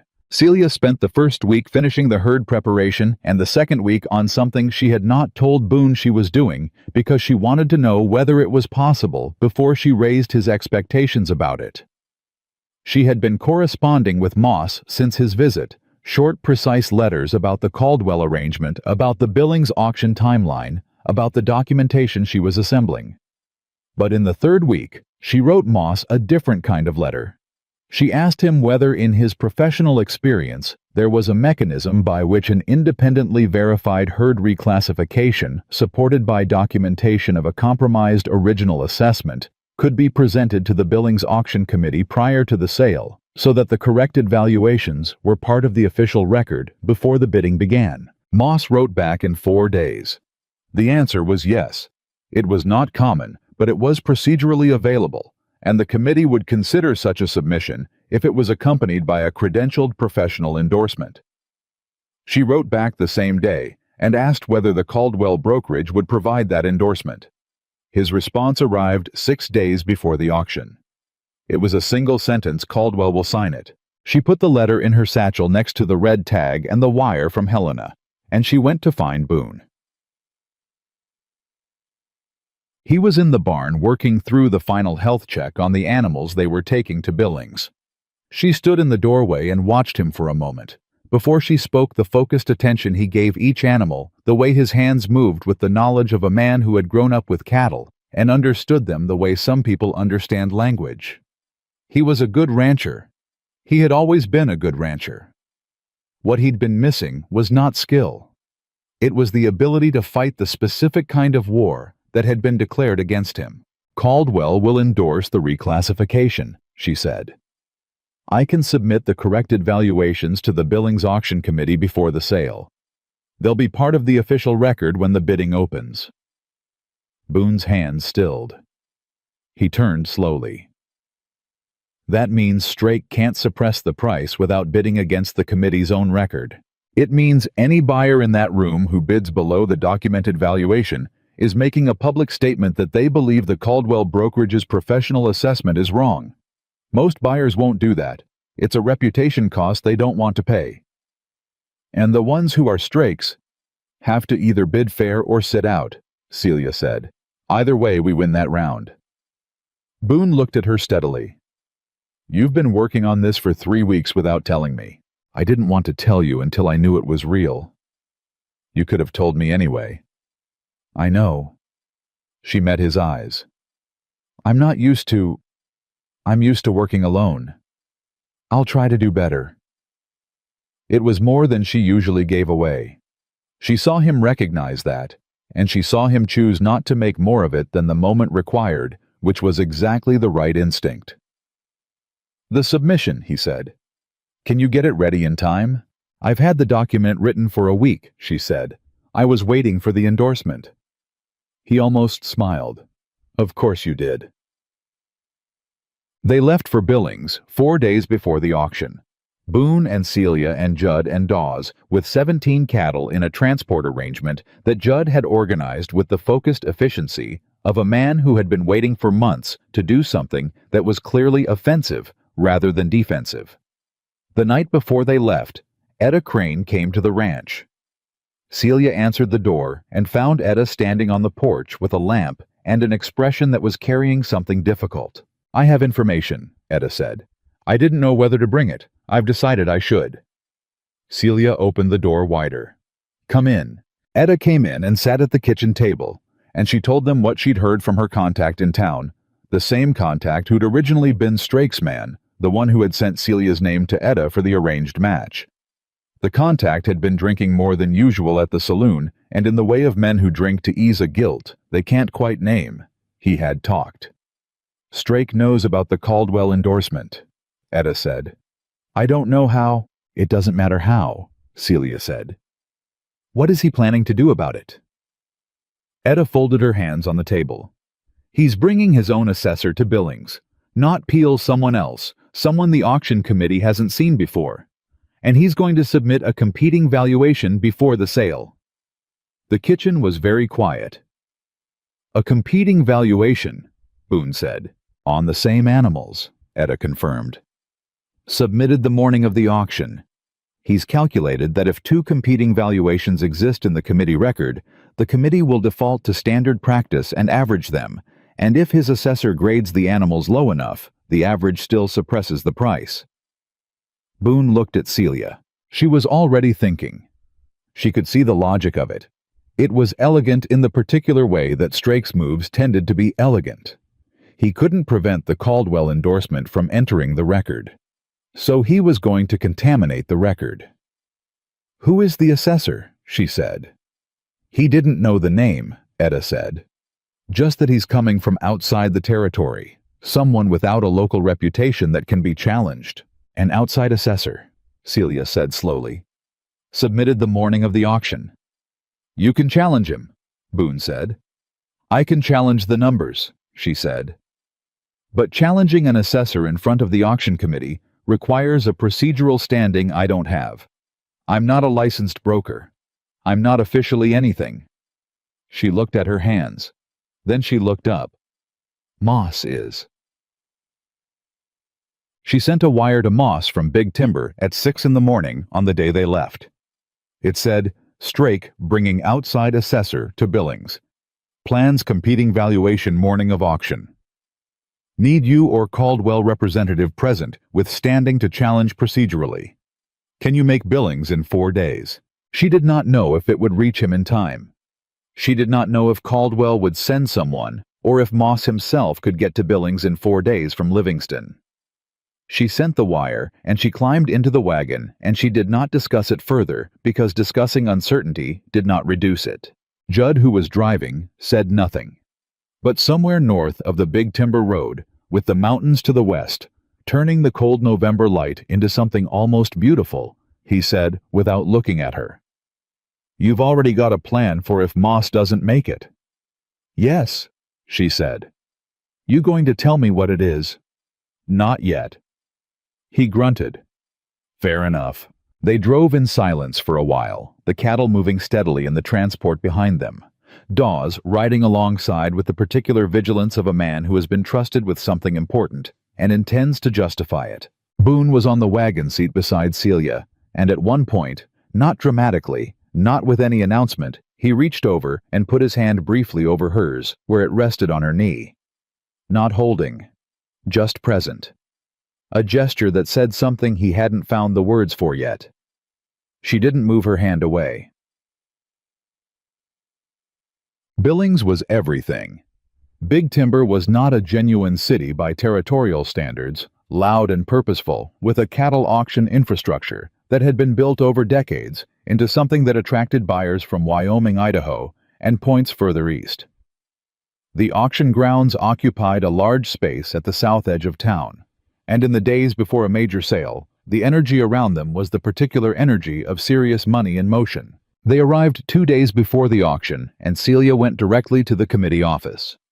The committee administrator was a man named Pryor, 70-ish, and meticulous, who received Celia's submission package with the careful attention of someone who had seen unusual documentation before, but not often and not assembled with this level of precision.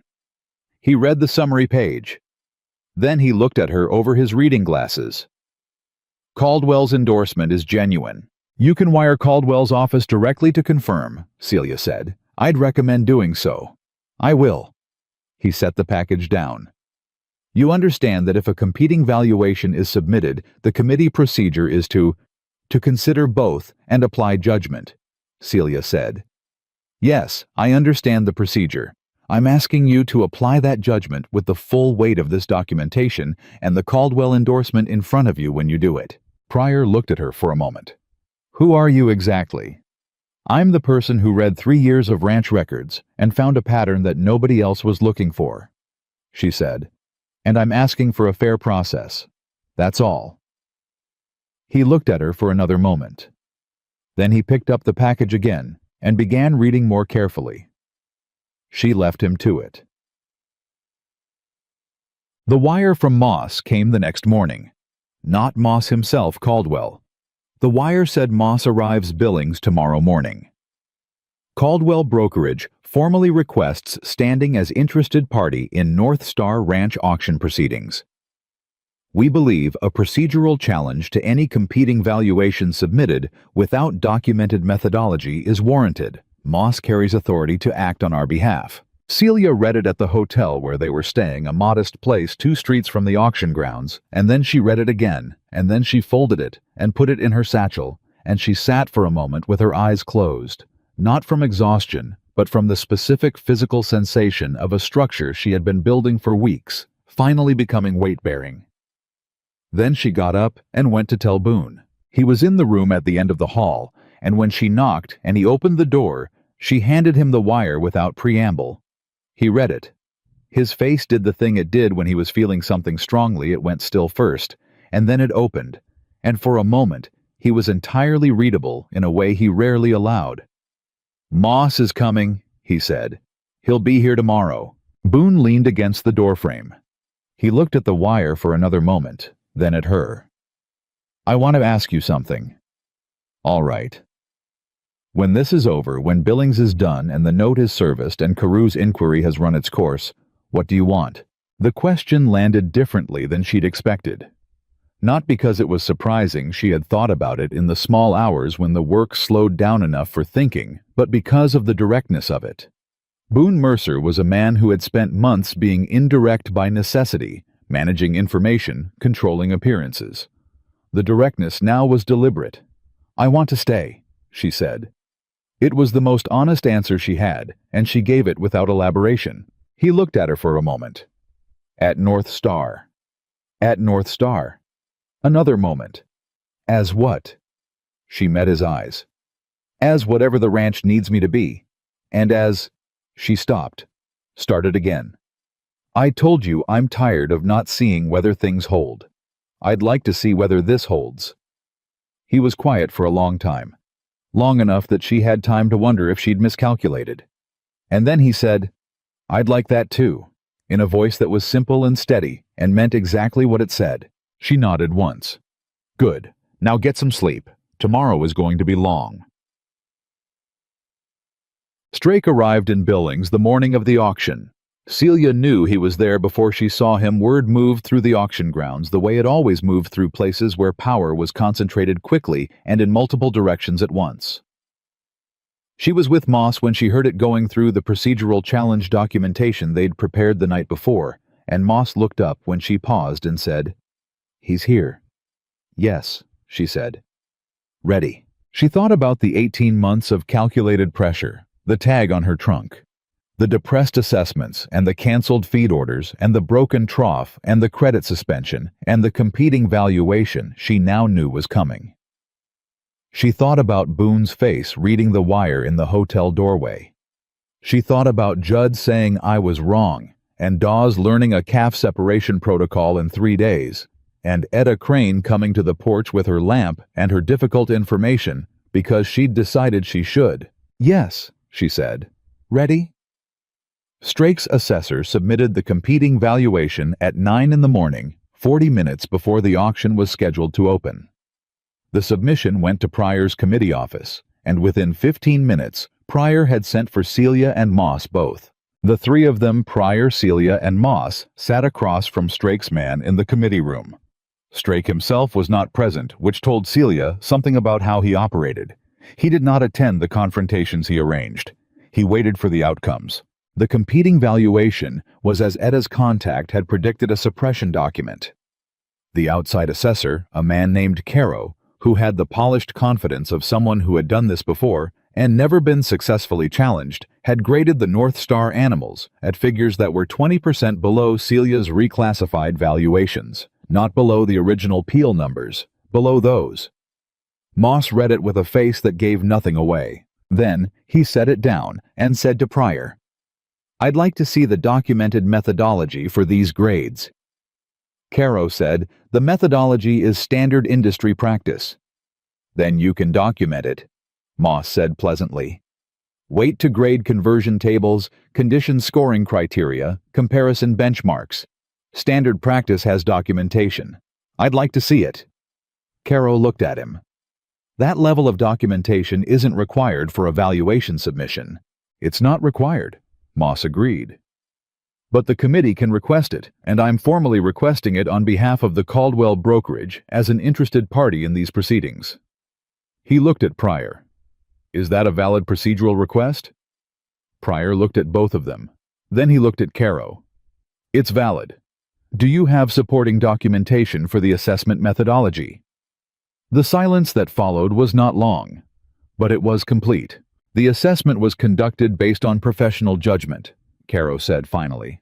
Professional judgment without documented methodology, Moss said.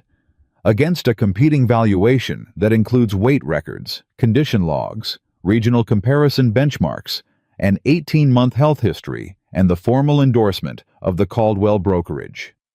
He picked up Celia's submission package and set it next to Caro's document. The physical difference between them was striking. One was 4 pages, the other was 40. I'll let the committee decide which one reflects standard industry practice. Pryor looked at both documents for a long moment.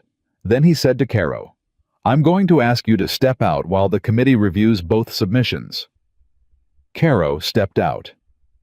They waited in the hallway for 20 minutes.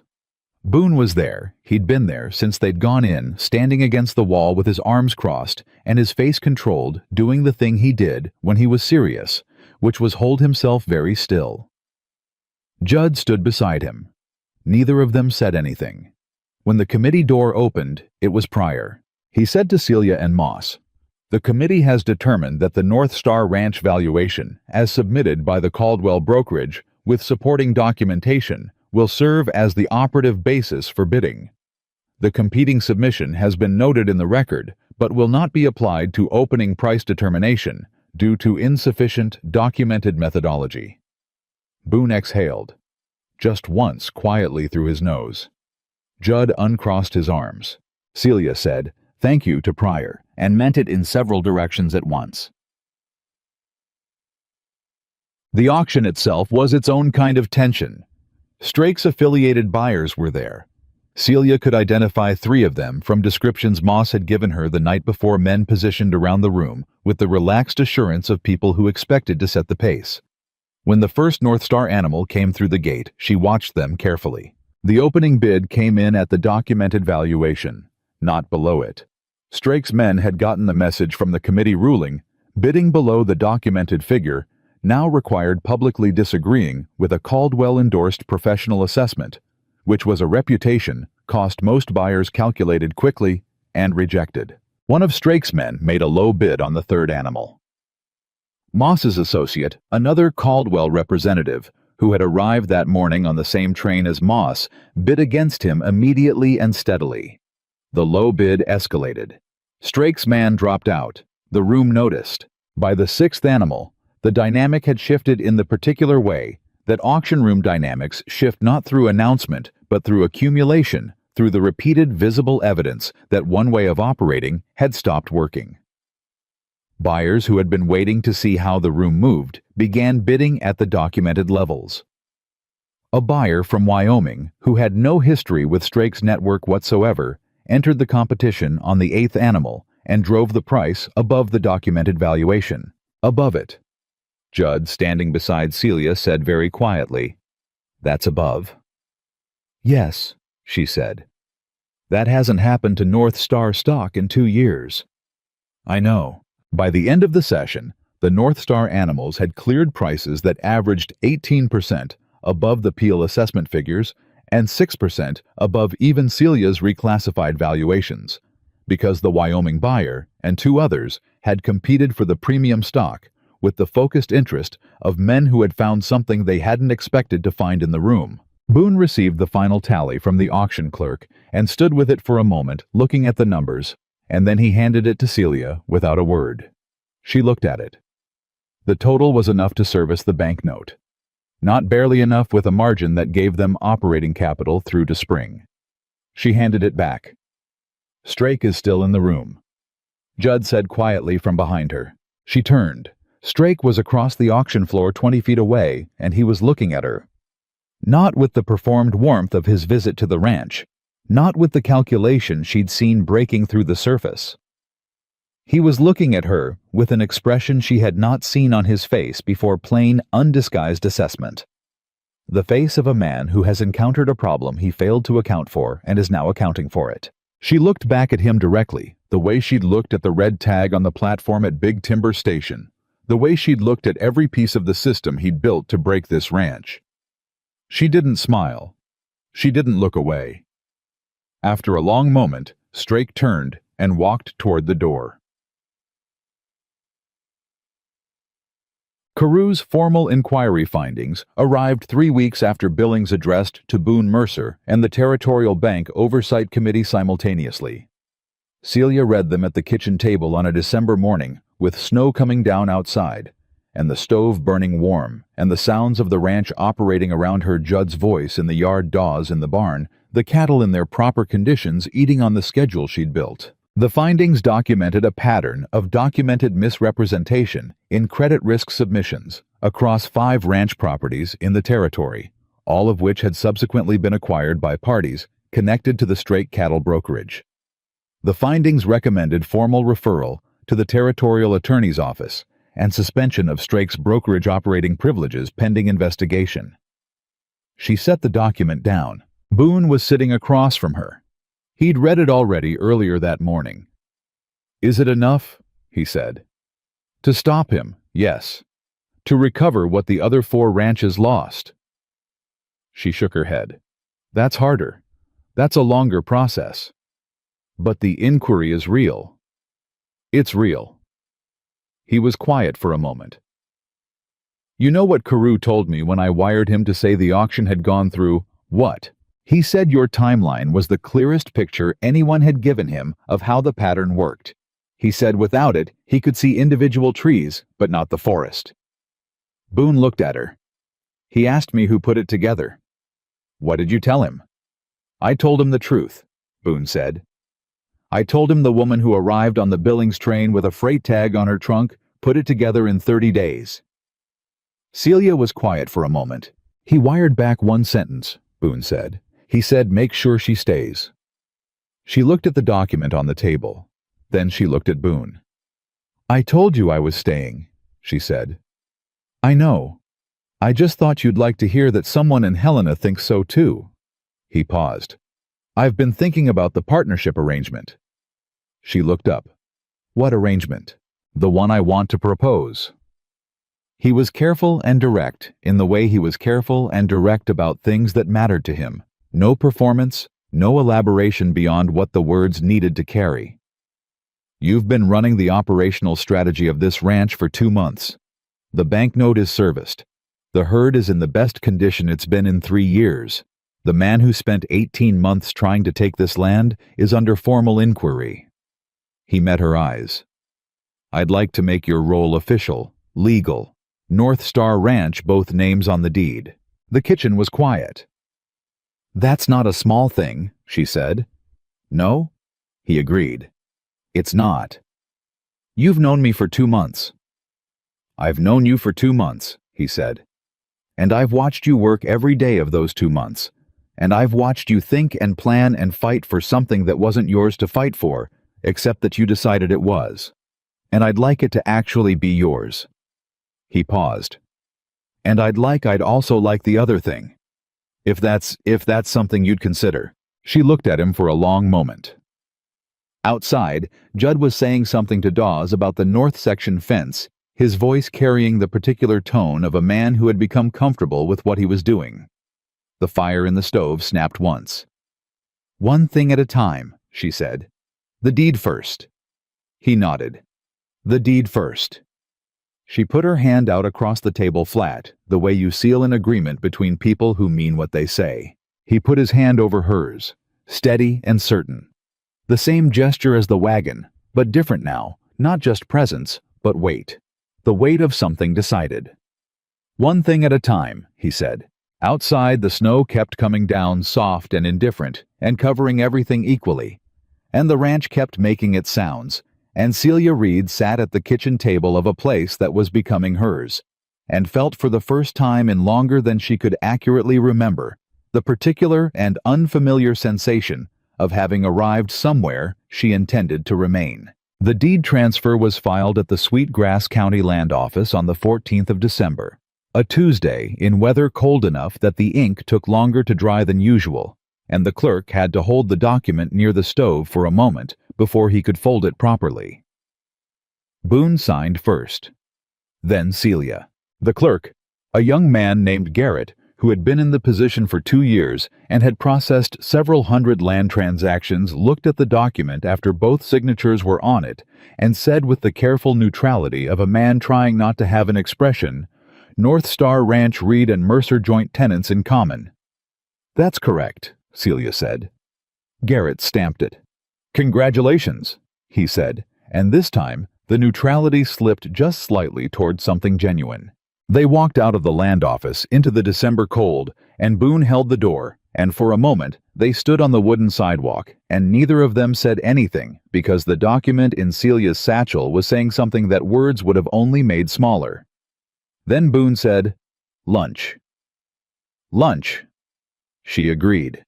It was the most ordinary sentence in the world, and it was exactly right. January came in hard. Montana Territory. Winters were not theoretical. They were physical, insistent, the kind of cold that tested every system and every decision and every piece of infrastructure down to its actual quality rather than its intended quality. The ranch that Celia had been rebuilding for 3 months now faced its first real test, not from Strake or from the bank, but from the simple and absolute pressure of a high plains winter. She had prepared for it. Not perfectly. There was no perfect preparation for a Montana January, but methodically. The grazing rotation she'd designed in October had left the south pasture in recovery through November, and it was now serving as the primary winter feed zone with grass reserves that were, by Judd's assessment, the best they'd been in 4 years.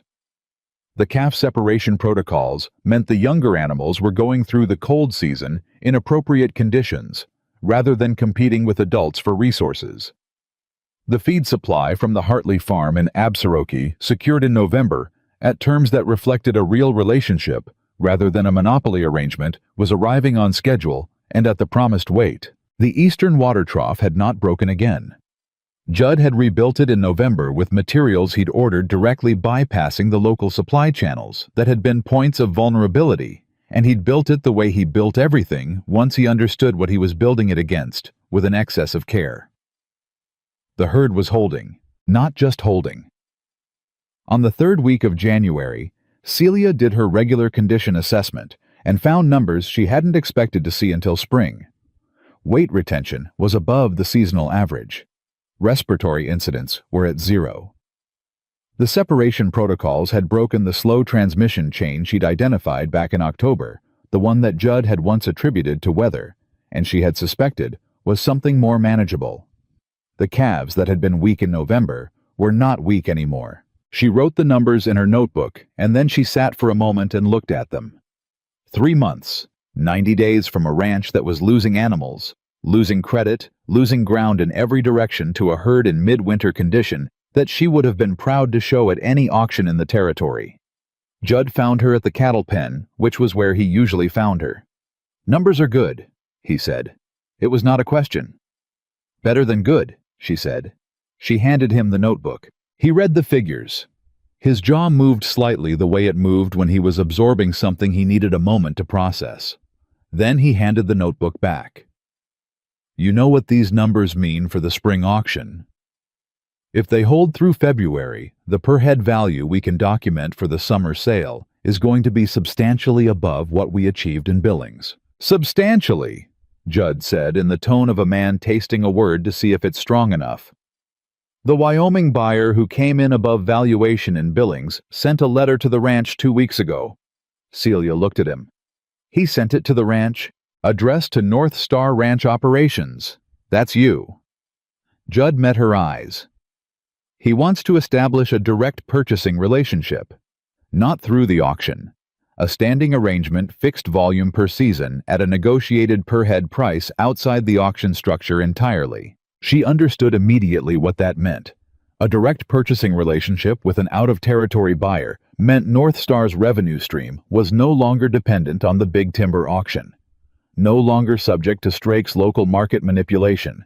even in the diminished form it might take after the inquiry proceedings, no longer vulnerable to the particular kind of pressure that required controlling access to buyers. "What's his name?" she said. "Callister. He runs an operation out of Sheridan, supplies a processing partnership with buyers in Chicago." Judd paused. "Chicago money, Celia." She looked at the notebook in her hand, at the winter condition numbers she'd just written, at the herd that was right now in the cattle pen 20 feet away, eating on schedule and gaining weight in January in Montana because someone had finally given it the conditions it needed to succeed. "Set up a meeting," she said. "Tell him February here at the ranch. I want him to see the operation in winter conditions. If we can impress him in January, the spring numbers will close the deal without any help from either of us." Judd almost smiled. Coming from him, almost was equivalent to a full smile from anyone else. "Already sent the wire," he said. She looked at him. "I figured that's what you'd want," he said. "I'm learning how you think." "Good," she said. "Keep doing that." Chate. The inquiry proceedings moved through January with the deliberate pace of official processes, slower than anyone wanted and faster than Strake had anticipated. This came through Carew, who sent Boone periodic wires that were factual and precise and conveyed beneath their official language the satisfaction of a man who had been watching a pattern for 2 years and was finally holding the documentation to name it. Strake's brokerage operating privileges had been suspended on the 1st of January, pending the investigation's outcome. This meant that the network he'd spent 15 years building the buyer relationships, the credit introductions, the market access that constituted his real power, was operating in a gray zone where every participant had to calculate the risk of continued association with a suspended operator. Most of them, in the rational calculus of people who had their own operations to protect, began calculating their way toward distance. Celia heard this from Moss, who wrote with the frequency of a man who had discovered in the North Star situation a case study he found professionally compelling. "The Strake network is contracting," he wrote in late January. 3 affiliated brokers have formally disassociated. 2 of the regional buyers who were most closely connected to his operation have shifted their purchasing patterns.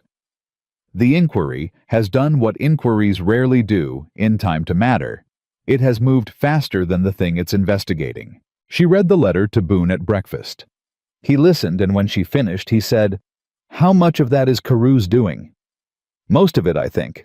He moved the inquiry to formal proceedings faster than standard timeline because he had complete documentation from the start." She folded the letter. "We gave him that." "You gave him that," Boone said. She set the letter down. "We had 3 years of records. I read them." "You built the timeline in 1 night." "It took 2 nights, she said.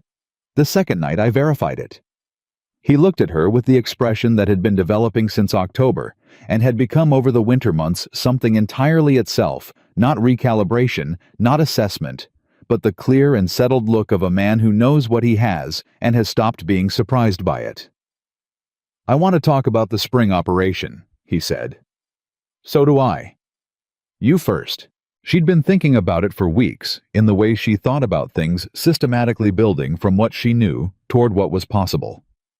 The winter numbers, the Callister prospect, the brokerage inquiry shifting the regional market dynamics, the documentary record they had now assembled, that was effectively a professional certification of North Star's operational quality. "The spring sale should be split," she said. "Half the sale volume through Billings again, because we have established presence there now and the Wyoming buyer network Moss helped us access is real. The other half through the direct Callister arrangement if we can close it in February. Having 2 revenue channels means a suppression attempt on one doesn't kill the other." "Diversify the market," Boone said. "Diversify everything we can." The vulnerability Strake exploited was that every critical system supply credit buyer access assessment ran through channels he controlled. We replace each of those with redundancy. That takes capital. The Billings proceeds gave us operating capital with margin. The margin is smaller than I'd like, but it's enough to build the redundancy if we're careful about sequencing. She looked at him. "And there's something else."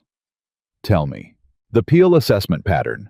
The 4 other ranches Carew documented in the inquiry, the ones that went through what North Star went through and didn't have someone reading their records.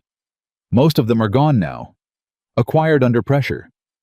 But 2 of them are still operating barely under new owners who bought from the bank at distressed prices. She paused. I've been in correspondence with one of those owners, a man named Hartfield east of Harlowton. He's operating on land that was bought cheap specifically because Peel's numbers suppress the valuation and he doesn't know the full picture. Boone watched her. What are you thinking? I'm thinking that the documentation we built for North Star applies with modification to every ranch Peel assessed in this territory. I'm thinking that the reclassification methodology I developed is reproducible. And I'm thinking that there are ranchers in this territory who are operating under artificially suppressed valuations right now, paying debt service on notes that were sized to the wrong numbers and they don't know it. You want to help them. I want to offer the documentation service, she said carefully. Not charity. A professional service assessment review and reclassification documentation for operations whose original assessment can be challenged on methodology grounds. Moss has indicated that Caldwell would endorse the work, which gives it professional standing. Boone was very quiet. That's a business, he said at last. It could be, small initially, seasonal work between sale cycles, but it addresses a real problem that exists across this territory, and it addresses it in the way I know how to address things with records and methodology and documented evidence.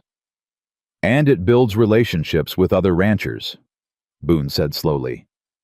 Ranchers who would know North Star's name, who would know what this operation produces. Yes, she said. That too. He looked at her for a long moment. Then he said, When did you start thinking about this? November, she said.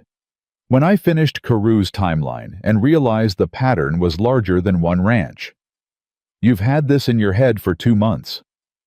I was waiting until the immediate situation was stable enough to think about the next one.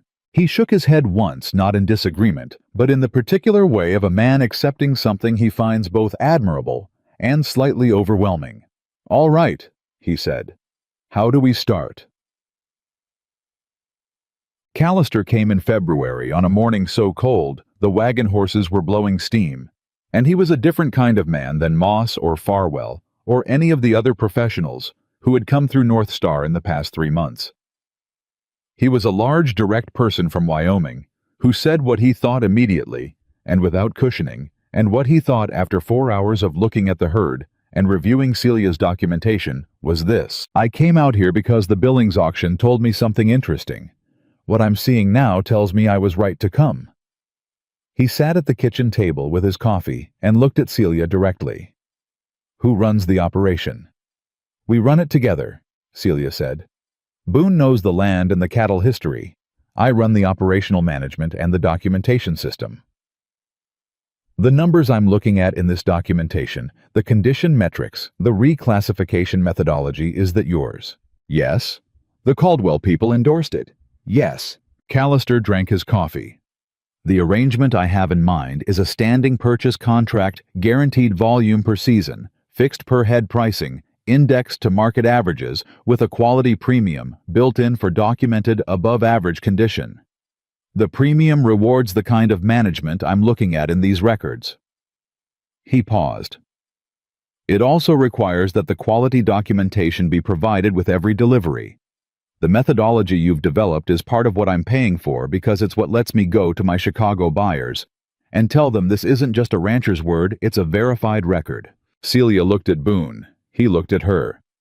We can provide that documentation, she said. What volume can you commit to for the first season?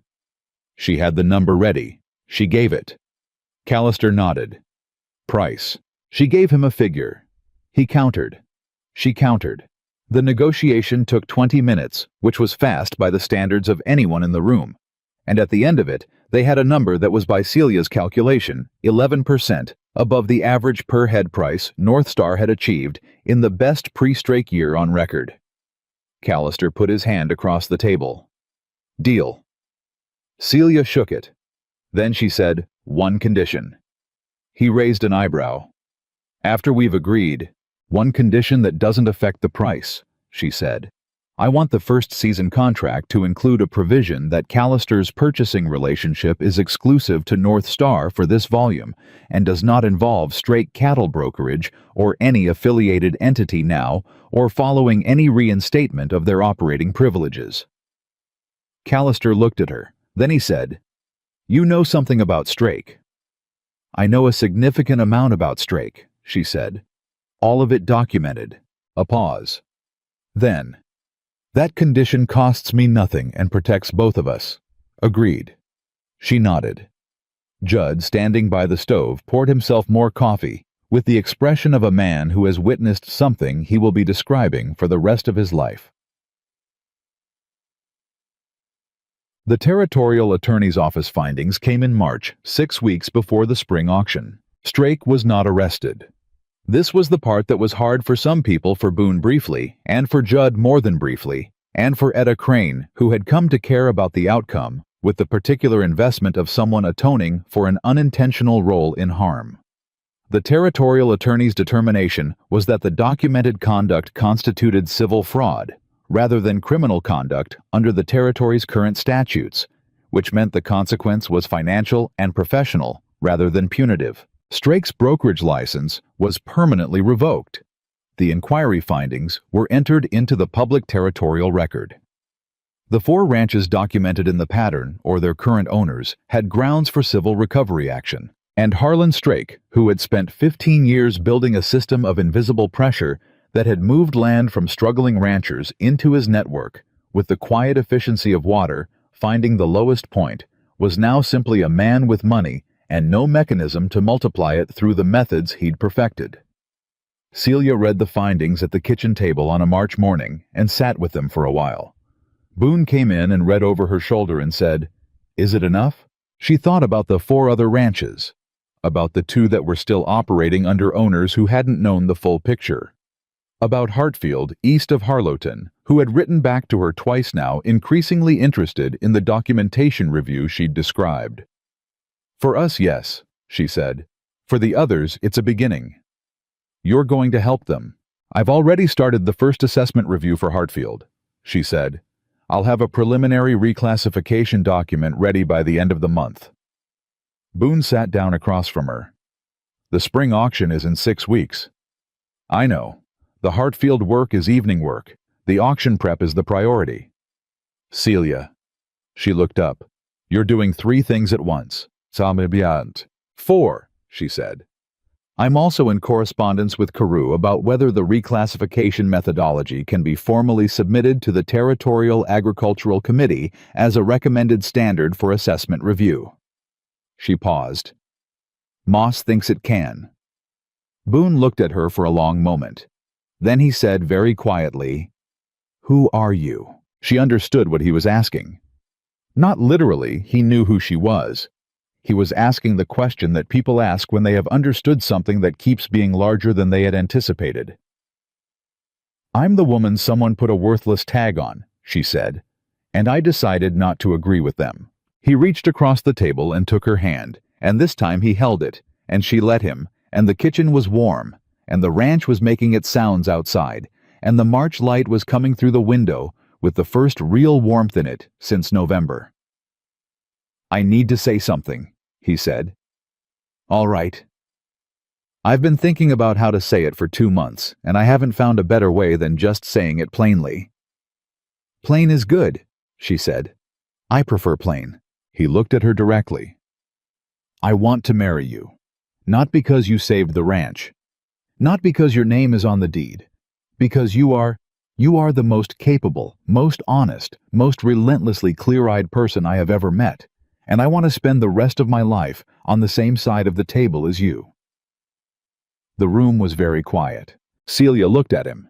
She thought about the train platform at Big Timber, the red tag, the 4 miles she'd walked with her carpet bag, the first night at the kitchen table with 3 years of ledgers spread around her, Judd saying I was wrong, Moss saying Caldwell will sign it, Carew saying make sure she stays.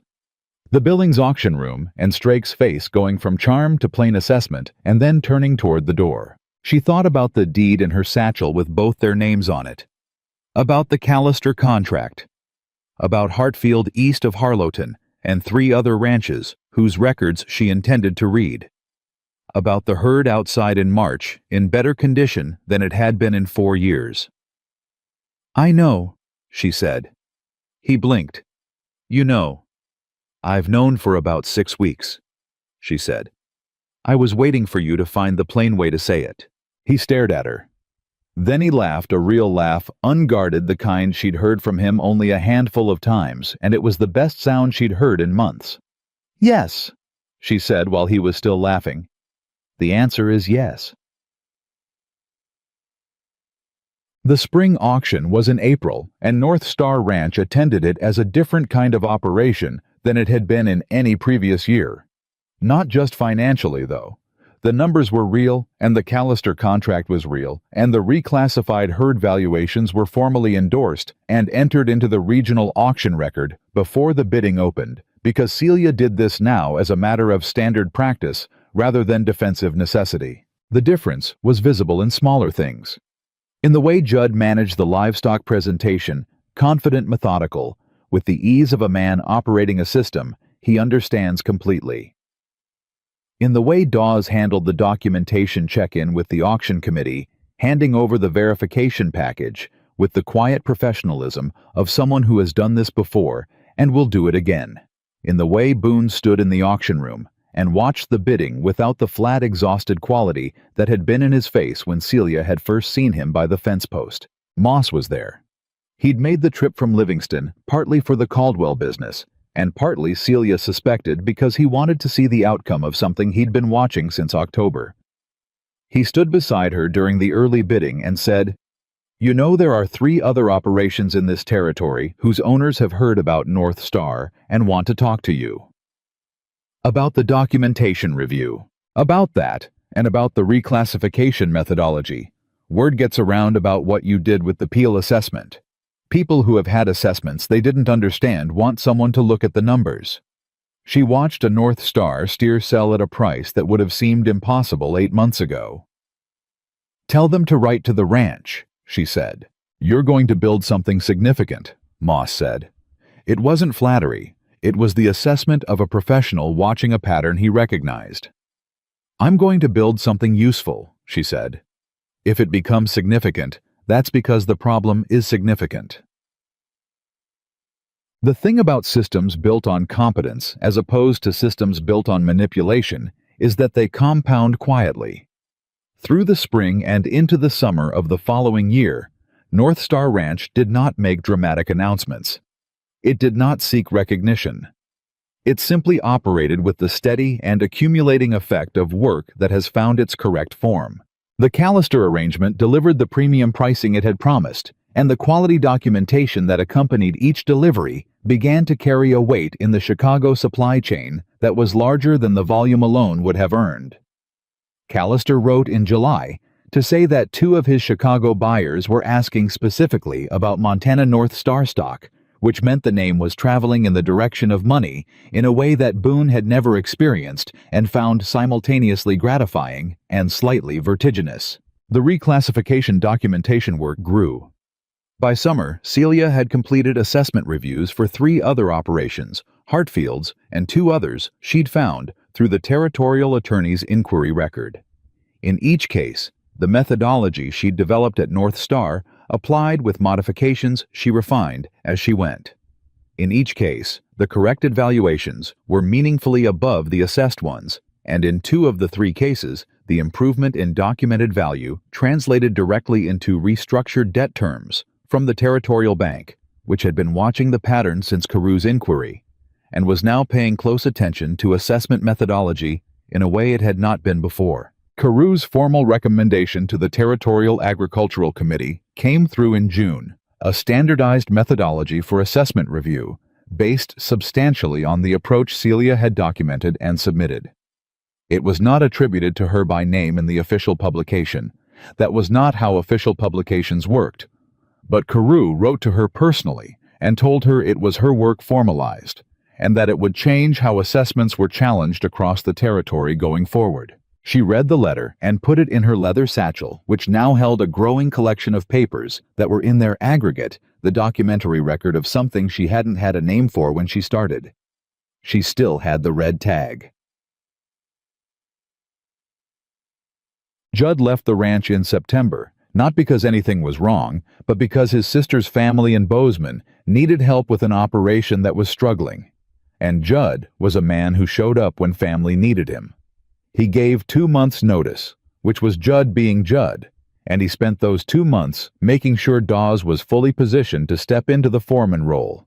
On his last evening, Celia found him at the north section fence, the one she'd watched him rebuild in November with an excess of care. He was looking out at the land, not working, just looking. She stood beside him, and neither of them said anything for a moment. Then Judd said, "You know what I think about when I think about this year?" "What?" "I think about the morning you told me about those 3 fence breaks. First full day you were here. You'd been on the property 3 hours, and you were telling me my pasture management." He shook his head slowly. "I was ready to be furious at you." "I know," she said. "I saw it. And instead I sent 2 men to fix the fences." He looked at her. "Because you were right. And I knew you were right the moment you said it, and I wasn't ready to say so. You said so eventually. Took me about a week." A pause.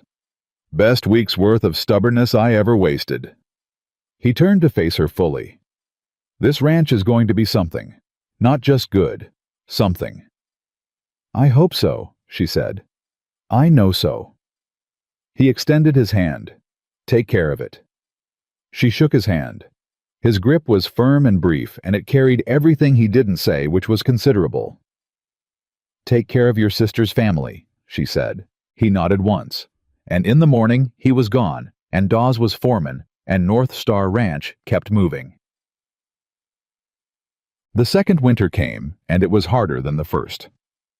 Longer cold, a February ice storm that tested the infrastructure in ways even Celia's preparation hadn't fully anticipated. They lost 3 animals to the storm, which was painful, and they spent 48 hours in conditions that were genuinely dangerous, managing the herd through the worst of it. On the second night of the storm at 3 in the morning, Boone and Celia were in the barn with the calves working by lantern light, and at one point, Boone looked at her across the pen and said, "You're still here." "I told you I was staying," she said, not looking up from what she was doing. "A lot of people say they're staying. I don't say things I don't mean." She looked up. "Are you asking because you're worried?" "No," he said. "I'm asking because I want to say something and I didn't know how to start." "You found the plain way earlier this year." "I'm trying again." He set down what he was holding. I am every day better at this than I was the day before because of how you work. Not because you do the work for me. Because you think the way you think, and I'm around it, and I think better." He looked at her steadily. "That's not something I had words for before. I have them now." She looked at him for a long moment. "That's the best thing you've said to me," she told him. "Better than the proposal. Much better." She picked up what she'd set down. "Now help me with this calf." He helped her with the calf. They lost 3 animals to that storm and saved 31 that a less prepared operation would have lost, and by morning the worst was past, and the ranch was still standing, and the herd was still intact in the ways that mattered. By the 3rd year, North Star Ranch was known. Not famous, not in this way of legends or stories, not with the inflated quality that made things sound larger than they were. Known in the specific practical way that matters in a working territory, known to buyers as a source of consistently documented quality. Known to brokers as an operation whose valuations could be trusted because the methodology was sound and the record was real. Known to other ranchers as a place that had faced what several of them were facing and had found a way through it that was repeatable. Celia's assessment review work had formalized by the 3rd year into an arrangement with Moss and the Caldwell Brokerage, a consulting practice, small and seasonal, that took 4 operations per year and produced the kind of work that Carew's committee had incorporated into territorial standards. It was not the largest part of what she did. The ranch remained the center. But it was the part that reached beyond the ranch's fence line, and she understood in the way she understood systems that the reach mattered. 3 years after a young woman had walked 4 miles from the big timber station with a carpet bag and a leather satchel and a red freight tag folded in her coat pocket. North Star Ranch had the most efficient documented herd management system in the Sweetgrass Hills country. It had a direct purchasing relationship with a Chicago supply chain that other Montana operations were now trying to establish for themselves using North Star as a reference model. It had a bank credit line that reflected its actual operational quality rather than a manipulated assessment, and it was servicing its note ahead of schedule. And it had in the Territorial Agricultural Committee's annual report for that year a footnote official, dry the kind of language that committees use, crediting a review of standardized methodology that had changed how assessments were challenged across the territory, and that had originated from the documentation of a single ranch's operational records. The footnote did not use her name. It didn't need to.